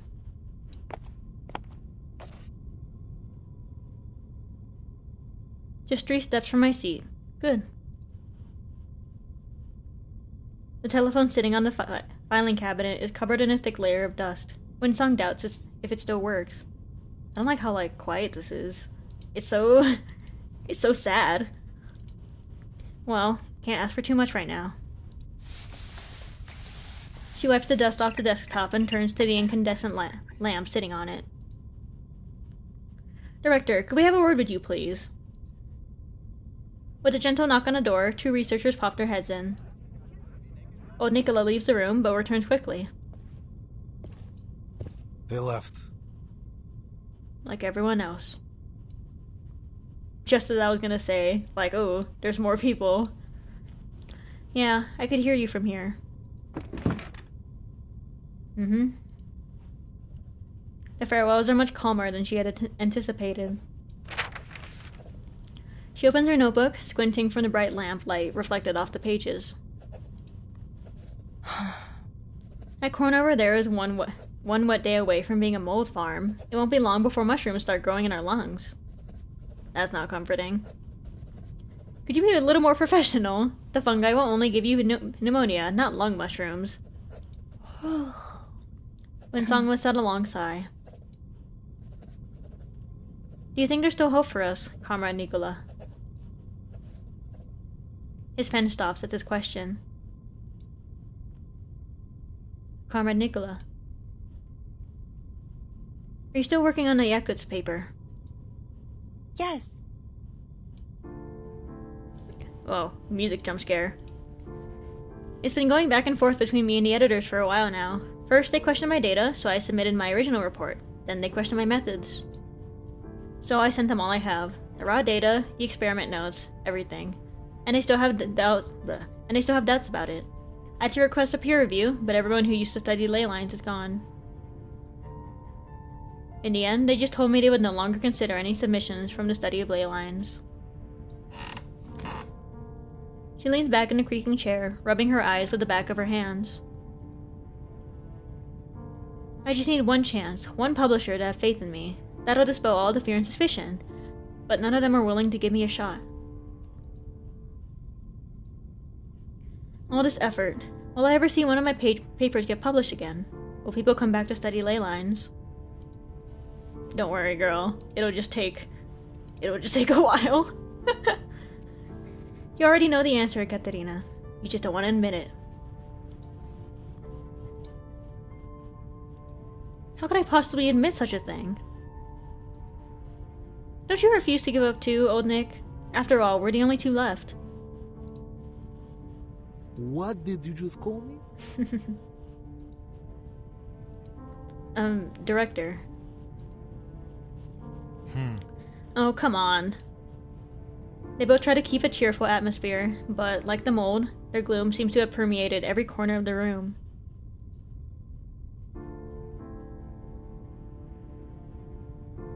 I don't know, Ekaterina. Maybe they'll accept your paper next time, or the time after that. Perhaps you'll find yourself the only one left in this room. Windsong pulls her hands away from her eyes, her vision blurry from all the rubbing. When she sees the room clearly again, Old Nick is nowhere to be found. An icy wind slithers into the room. Through the gap beneath the door, she sees a shadow standing on the other side. Is it evil? What is happening?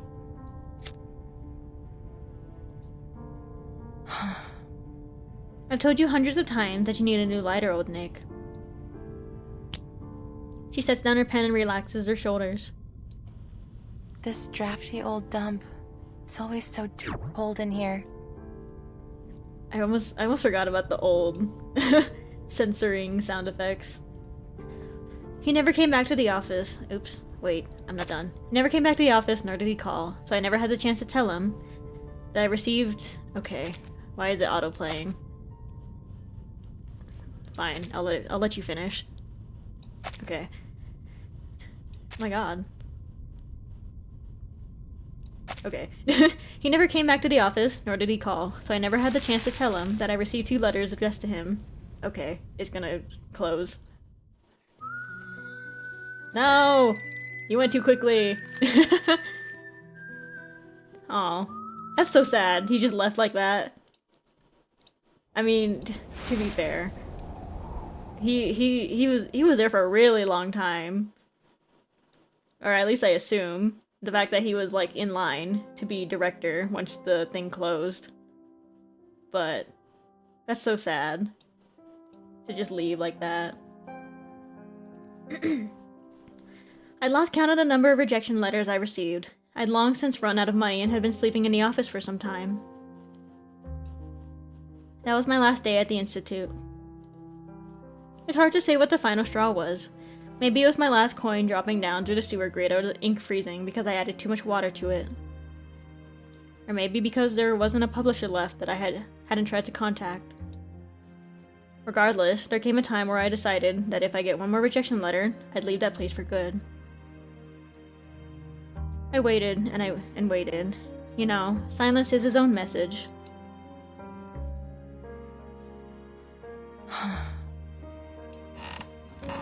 Windsong leans her elbows on the table. The room still smells of mold and damp. She gets to her feet. There's really nothing better to do anyways. She paces around the room, and as she passes the notice board, a wave of worry washes over her. What is she gonna do with it? Is Katerina in here? I have a letter for her. A mailman's voice rings from outside the door. Windsong's heart sinks.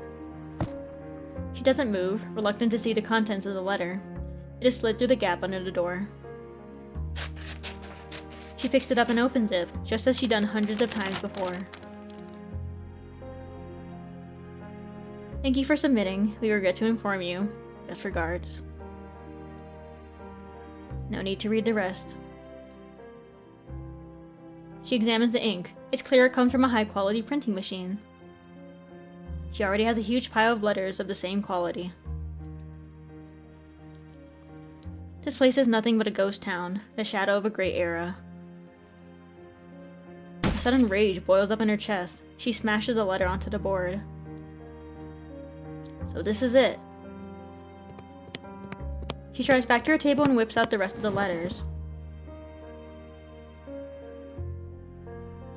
This is where it dies. Oh god. She slams another. The 21st century belongs to the study of ley lines. Come out and say it to my face, you traitor. Aw, Windsong. All that boasting about ley lines and quantum physics, hot springs, and the Great Ocean Project. Rejection letters now cover the entire board, completely hiding the bulletins announcing those once glorious projects.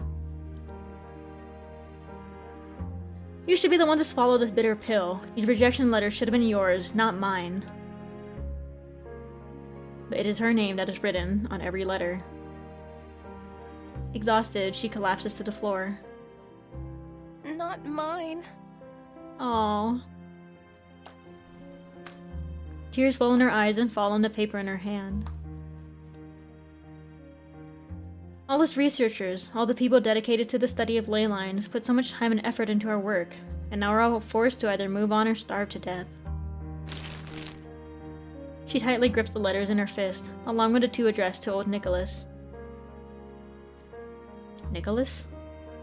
If we hadn't had people who were willing to attend social events and academic meetings, we never would have gained respect in academia. But now they're all in jail, and her reputation is utterly ruined. She looks around at the dilapidated office. It's nothing like those once bustling and prosperous days. We're certainly not the only discipline controlled by bullies and scholars undeserving of their status. So why were we the only discipline to be brought down by this?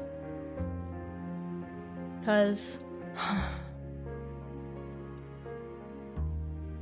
It's too cruel to say it.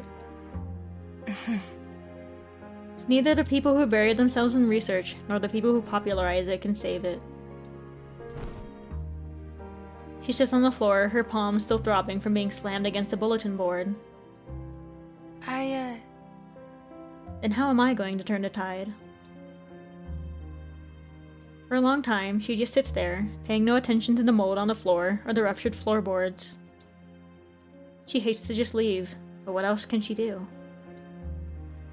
She looks up at the notice board that is now towering over her. Let the study of ley lines end here, in this cold pit, to die with my career. She stares at it until her eyes are completely dry, unable to shed any more tears. I can't do this anymore. As the light in the room dims, she drifts into sleep. Aww. Windsong. She doesn't deserve this.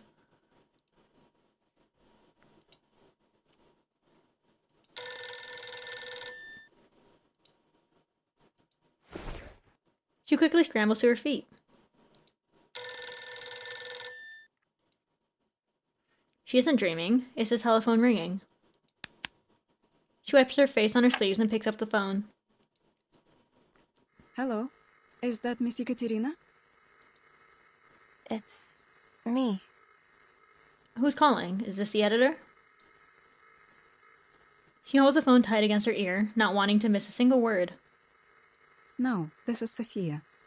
Oh. Sophia?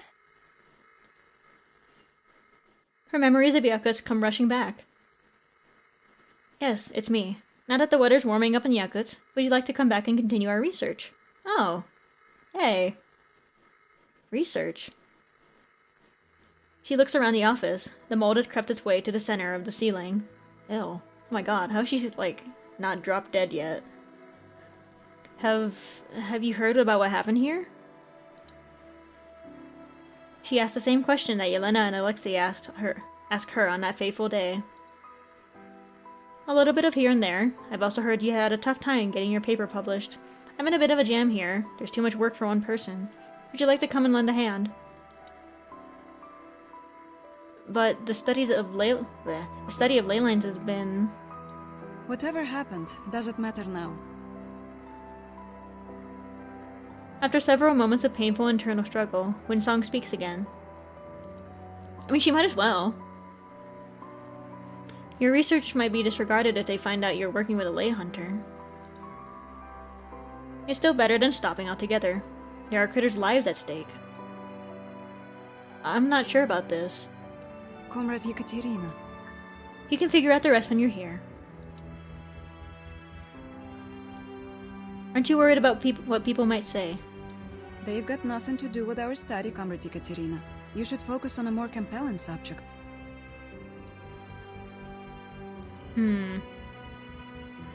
Sophia's determined tone surprises her. Sophia? You should focus on a more compelling subject.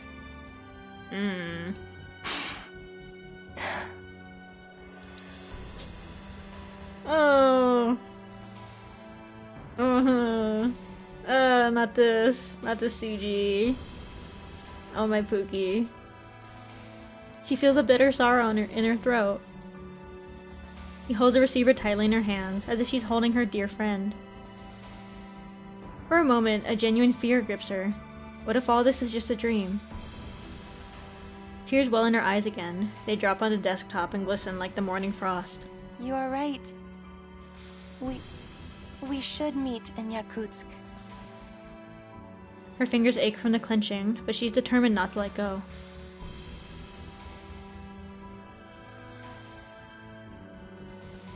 Yakutsk, I can't wait to go back. I had to pull the study of ley lines out of this cold grave. I won't let it die like this. Once again, she looks at the notice board. Her heart feels lighter. Finally, there's a new path before her. Aww. Oh my god. Windsong is so much stronger than me. I would have given up. After those first few rejection letters? No way. Absolutely not. Oh my god. Oh, Windsong. You deserve so much better.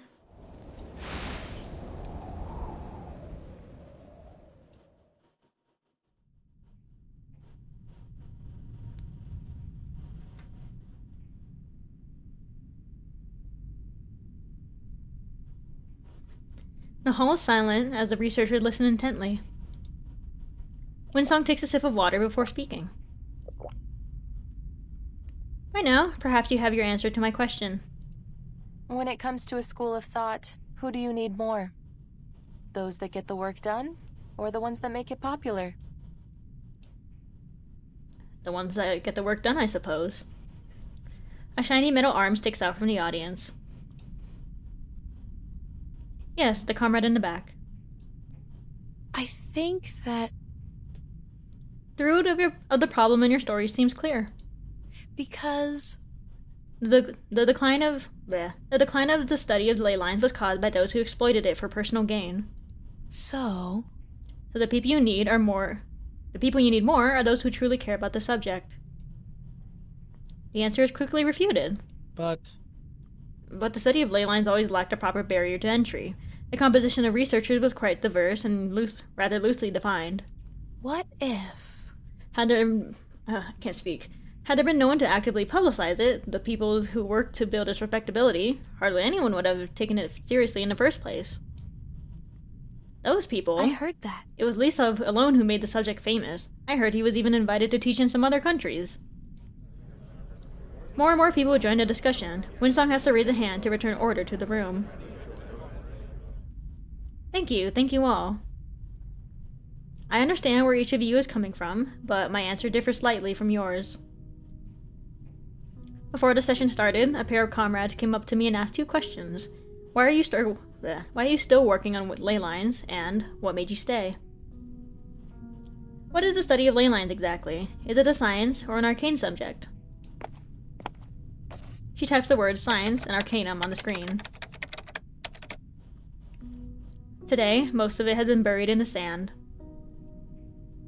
People can only conjure a vague image of it through stories or records. So, is it a science? Sadly, there is no doubt it's under the category of arcanum. Why does Reverse love to have, like, the second sentence voiced? But then not the first sentence, whatever. To many people, ley lines are not even an objective phenomenon, nor are they consistently verifiable. Many theories regarding ley lines can't even be cross-examined using scientific methods. She shakes her head ruefully. Yet its arcane nature is not a sin, or the reason for its decline. No, it was undermined by the high hopes that people held for it. They wanted it to be the ultimate solution, the answer to all their questions. It was doomed to disappoint them. It had its heyday, it even flourished. Many believed it to be the path to our next great advancement. Until the dream was shattered by the cold reality. It's an arcane subject with a very narrow application. It could never stand on its own 2 legs as a specialized field of study. People abandoned it because it didn't offer the solution they sought. It had drawn too much attention it didn't deserve in academia. Interesting.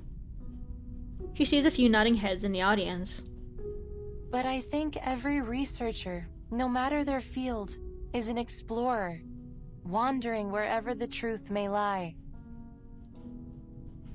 We could go in the wrong direction, get lost in the wild, and start all over again. This is the point we're at with the study of ley lines. This time, I hope to find a new path for it. It may be rough, muddy, and full of danger, but we must take the first step. There may have been many breakthroughs and advancements in the last few years, and I sincerely congratulate you all on these achievements. And I always hoped you would think of this path whenever a mountain stood in your way. Perhaps it could be a detour leading you to the destination. This is why I'm still here, as the last ley hunter. Wow, Windsong is a great motivational speaker. She looks at the first researcher. Let's go back to my question. When it comes to a school of thought, who do you need more? Those that get the work done, or those that make it the ones that make it popular? The truth is, I think neither of them are that important. Oh. But Sophia made me realize that the only way to keep the subject alive is to let people see it for what it truly is, to understand it and acknowledge it. Networking and connection making won't keep the subject alive, and if we only focus on writing academic papers, we'll soon find ourselves in financial trouble. For now, they're both unimportant to the study of ley lines. She pauses, giving the audience a moment to process the information. No. What it really needs is a genius. One that can extend the path and bring our study to another level so people can see its true value. Like Newton to physics, Einstein to relativism, Watson to biology. Maybe the genius we need is among us in this very room. This is the other reason why I stay in this field. I insist. I hope that people will learn about ley lines from the reports I've written and the projects I participated in. I will keep walking this path. And I hope to see you all along the way. Thank you so much. That concludes my lecture. Thank you.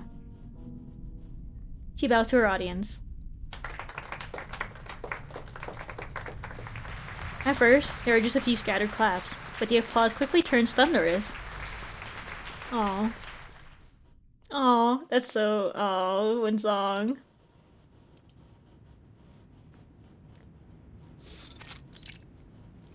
That's a successful lecture, even if it was truthfully just her talking about her story. Miss Windsong, please wait here. Madam Lucy will join you in a moment. Madam Lucy? Sure. The staff member puts down a bottle of water and leaves. Windsong looks around the empty office. Never thought a lecture could be so tiring. She pulls over a chair and sits by the window. At times like these, she finds herself thinking of Ryashki. The people who embraced the study of ley lines from the beginning, and the people who saw her as family. Ugh. Don't do that to me. To think that a storm could take away a world, it's almost too absurd to be true. There are strange footsteps coming from the hallway. Windsong looks toward the door. Without waiting for an answer, the door is opened. Sorry to keep you waiting, Miss Windsong. Hi, Lucy. As soon as she enters the room, Lucy plugs herself into the power socket. Thank you so much. The pleasure is ours. I believe you have many questions to ask, including about the storm and Ryashki. Yes, ma'am.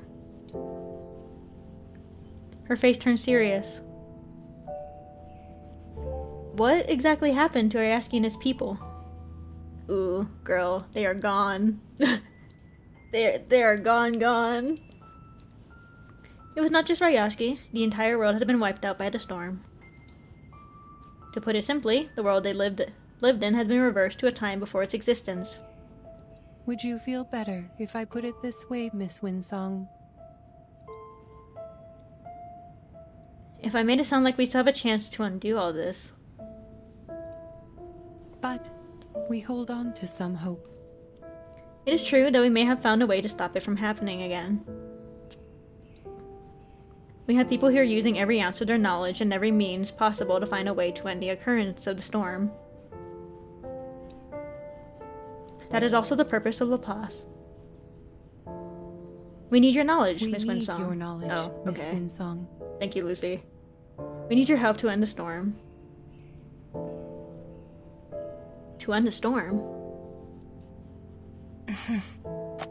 Oops. Her voice carries a bitter amusement. Your heart rate and body temperature indicate that you are having an emotional reaction. Are you angry, Miss Windsong? I missed my only chance to save my friends. Oh, that's evil. Don't. No. Oh. That was not your only chance, Miss Windsong. I'm not asking you to end it yourself. I'm only requesting a leyline report on it. More storms will come, and we need you to help. We need you to help us see them clearly. We will eventually find a way out of the storm. And when that time comes, we will find the person with the means to end it. Windsong unclenches her fists. That is why I'm inviting you to join Laplace.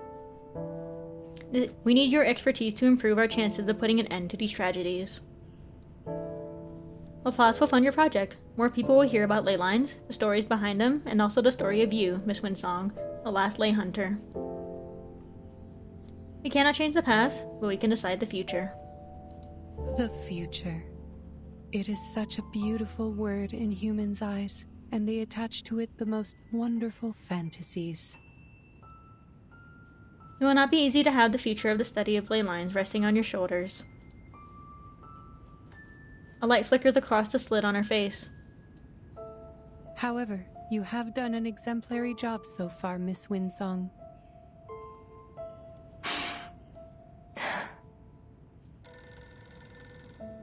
Windsong hears the ring of a telephone, an echo in her mind.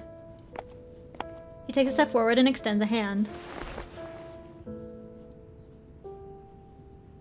I accept your invitation. She smiles, looking into what she believes to be the robot's eyes. I look forward to working with you, Comrade Lucy.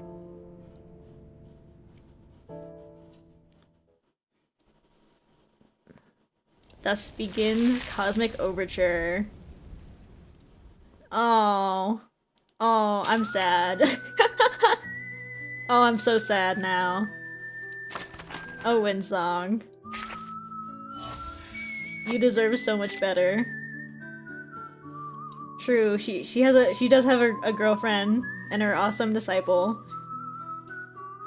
Oh, I'm so sad. Oh. That is so evil of Lislav. I could never. I simply could never. I'd give up. I'd give up so fast. The moment they even like mention that it's hit the fan, I'd be like, okay, it's over. I'm out. I don't know. Maybe I'm a pessimist. But she is so much stronger than I am. Oh, my queen. I love Cosmic Overture. It's Ryashki and Cosmic Overture that are my favorite events.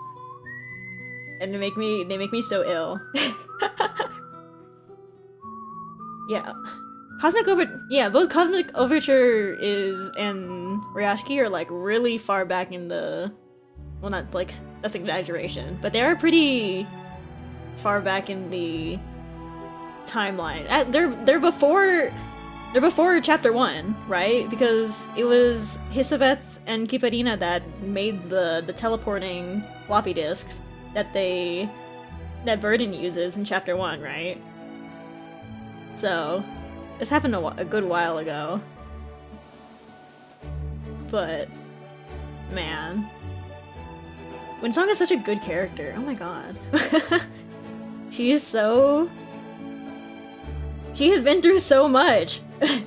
And she's still kicking. She's still fighting for the ley lines. She's incredible. Oh my god, I love her. Oh, I want to pull her. I want her so bad. Save me. Time, clean our rooms, Do I have? and even have Oh, I have enough regular for meals. Strange. one pool. Cool. It's Right, okay. wait. We're 10 away from pity. No, nothing. Oh my god, wait, I just realized that it's Windsong and Daughter that are on banner right now. Oh, so silly. Argus should have been brought into school, actually. Really? Wait, really? Argus? Of all people for Verdant to have met in school, Argus would be the very last very last person I'd expect. Huh, wait, oh my god, Argus. Why? Was it... Wait, I don't know when... I do not know timeline. I know somebody, what's his face? Marui has like a timeline on their website right now. Like they're making one, but I have not looked at it because it's CN. Oh, Avgus. taught me a Okay, lesson. that makes more sense. I was It like, seems that Argus kids would be lose their focus crazy. quickly, no matter their age. That'd be so crazy for freaking Argus to meet anybody during that time. But that makes more sense. But yeah, I did see that a timeline is being made. I just haven't looked at it because I know that one, I know that it's unfinished. Two, I know that it includes CN content, which like, yeah, I know you can filter it, but I pretend I do not see. Because I'm pretty sure like a handful of the newer content is taking place before a lot of the other older events and story. So I'm like, I'll wait on it. Cosmic Overture Storm is the storm that reversed Verdant's friends in school, so Avgish could be in that age range by then. Not sure how much time is between Rask and Cosmic Overture. Oh, interesting. Oh, I did not even think about that. I did not realize that this the Cosmic Overture storm is the storm from chapter 3? Question mark? I still don't know numbers. Nobody. I could not be expected to. Yeah, 3.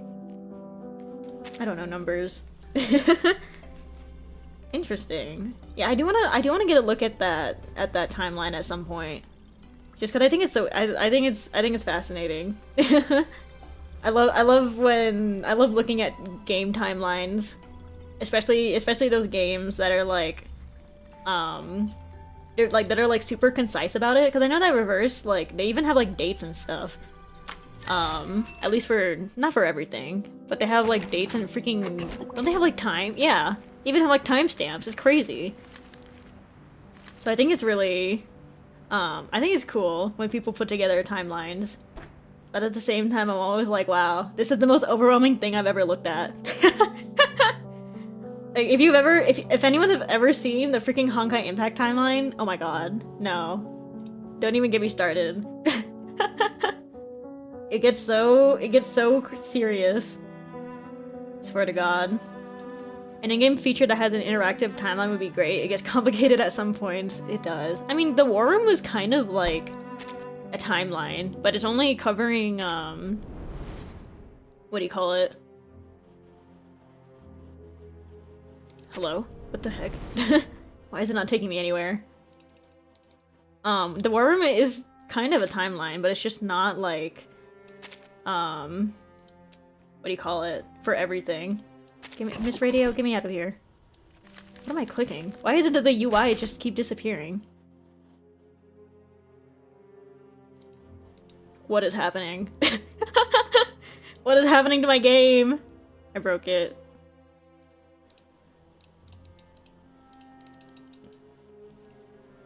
I broke my game.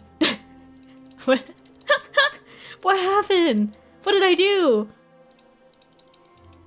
Hello? I literally can't. Are you kidding me? Hold on. Do I have to restart my game? There's still music. And I'm still interacting with something. Okay, let me restart my game before I end stream. I don't know what I did. Thank you, War Room. let me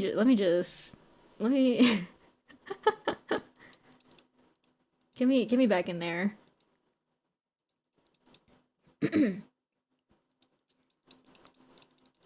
Let me in. Get me in.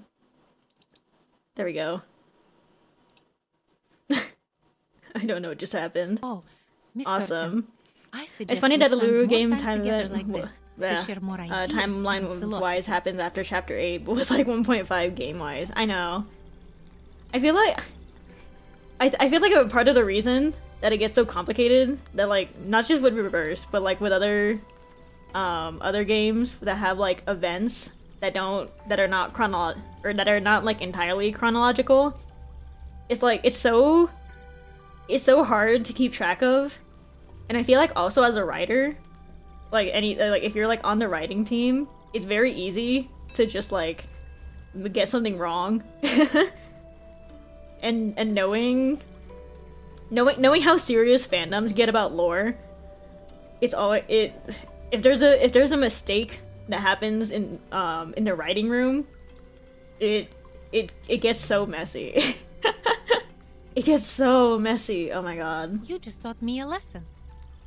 It I think seems that I've been in a weird move their amount focus of quickly, fandoms no matter their age.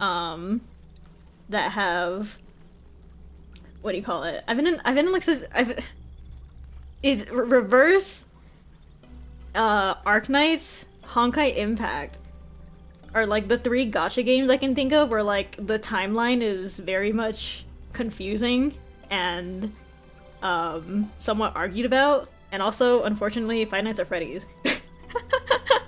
Oh my god, don't even get me started on FNAF's whole deal with the lore. I'm sick of that.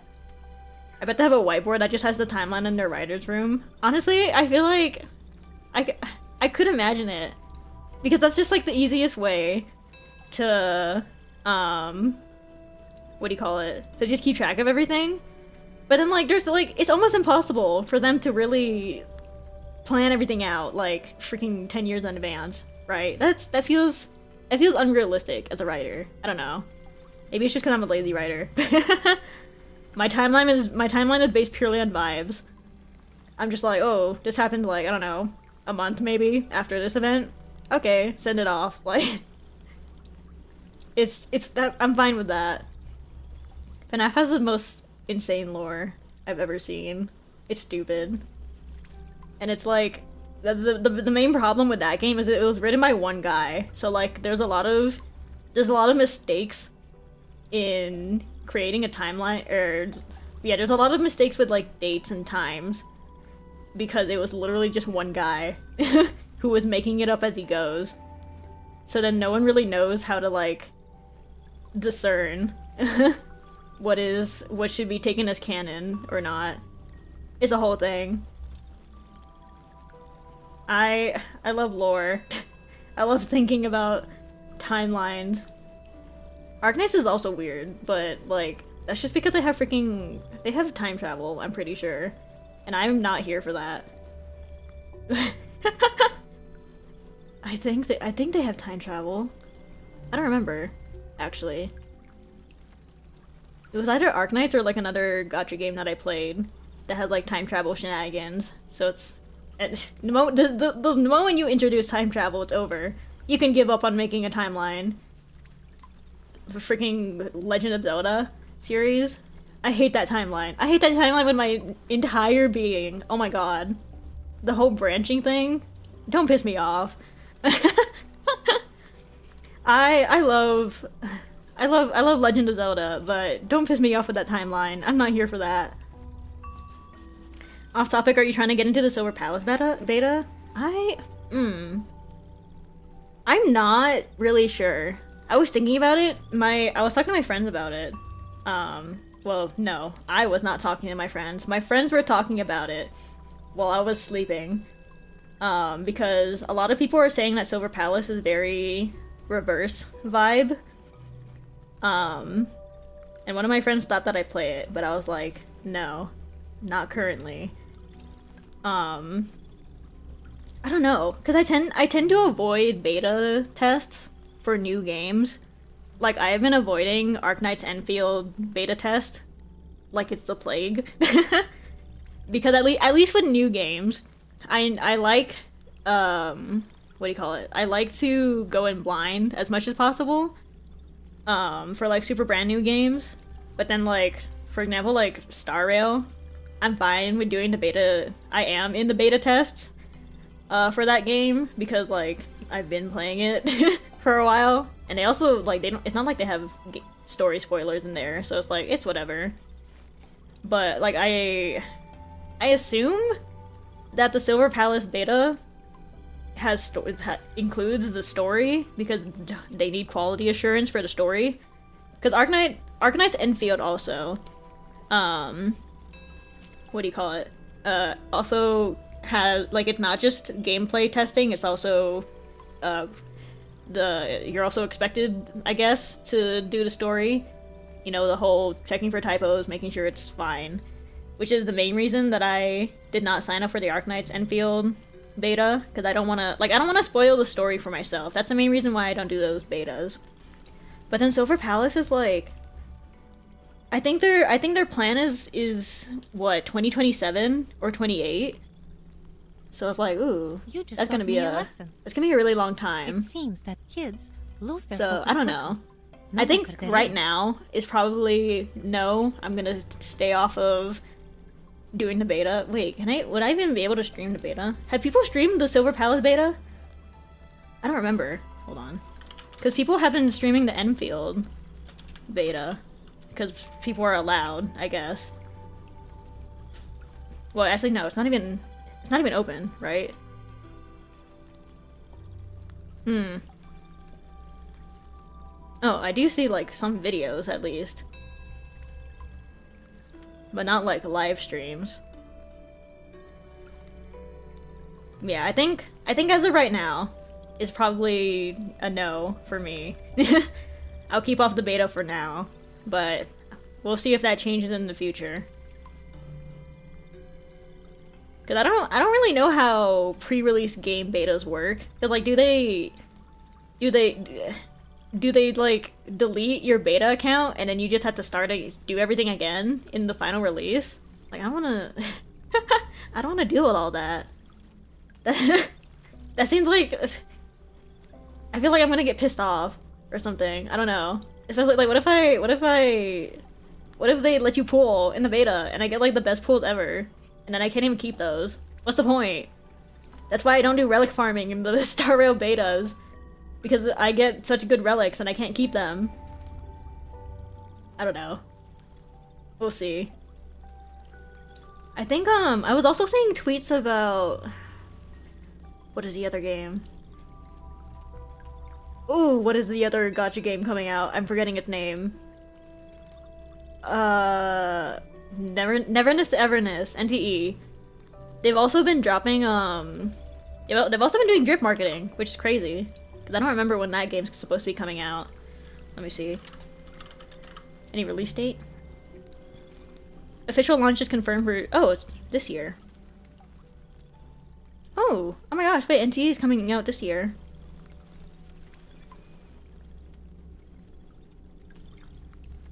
Early 2026? That doesn't seem right.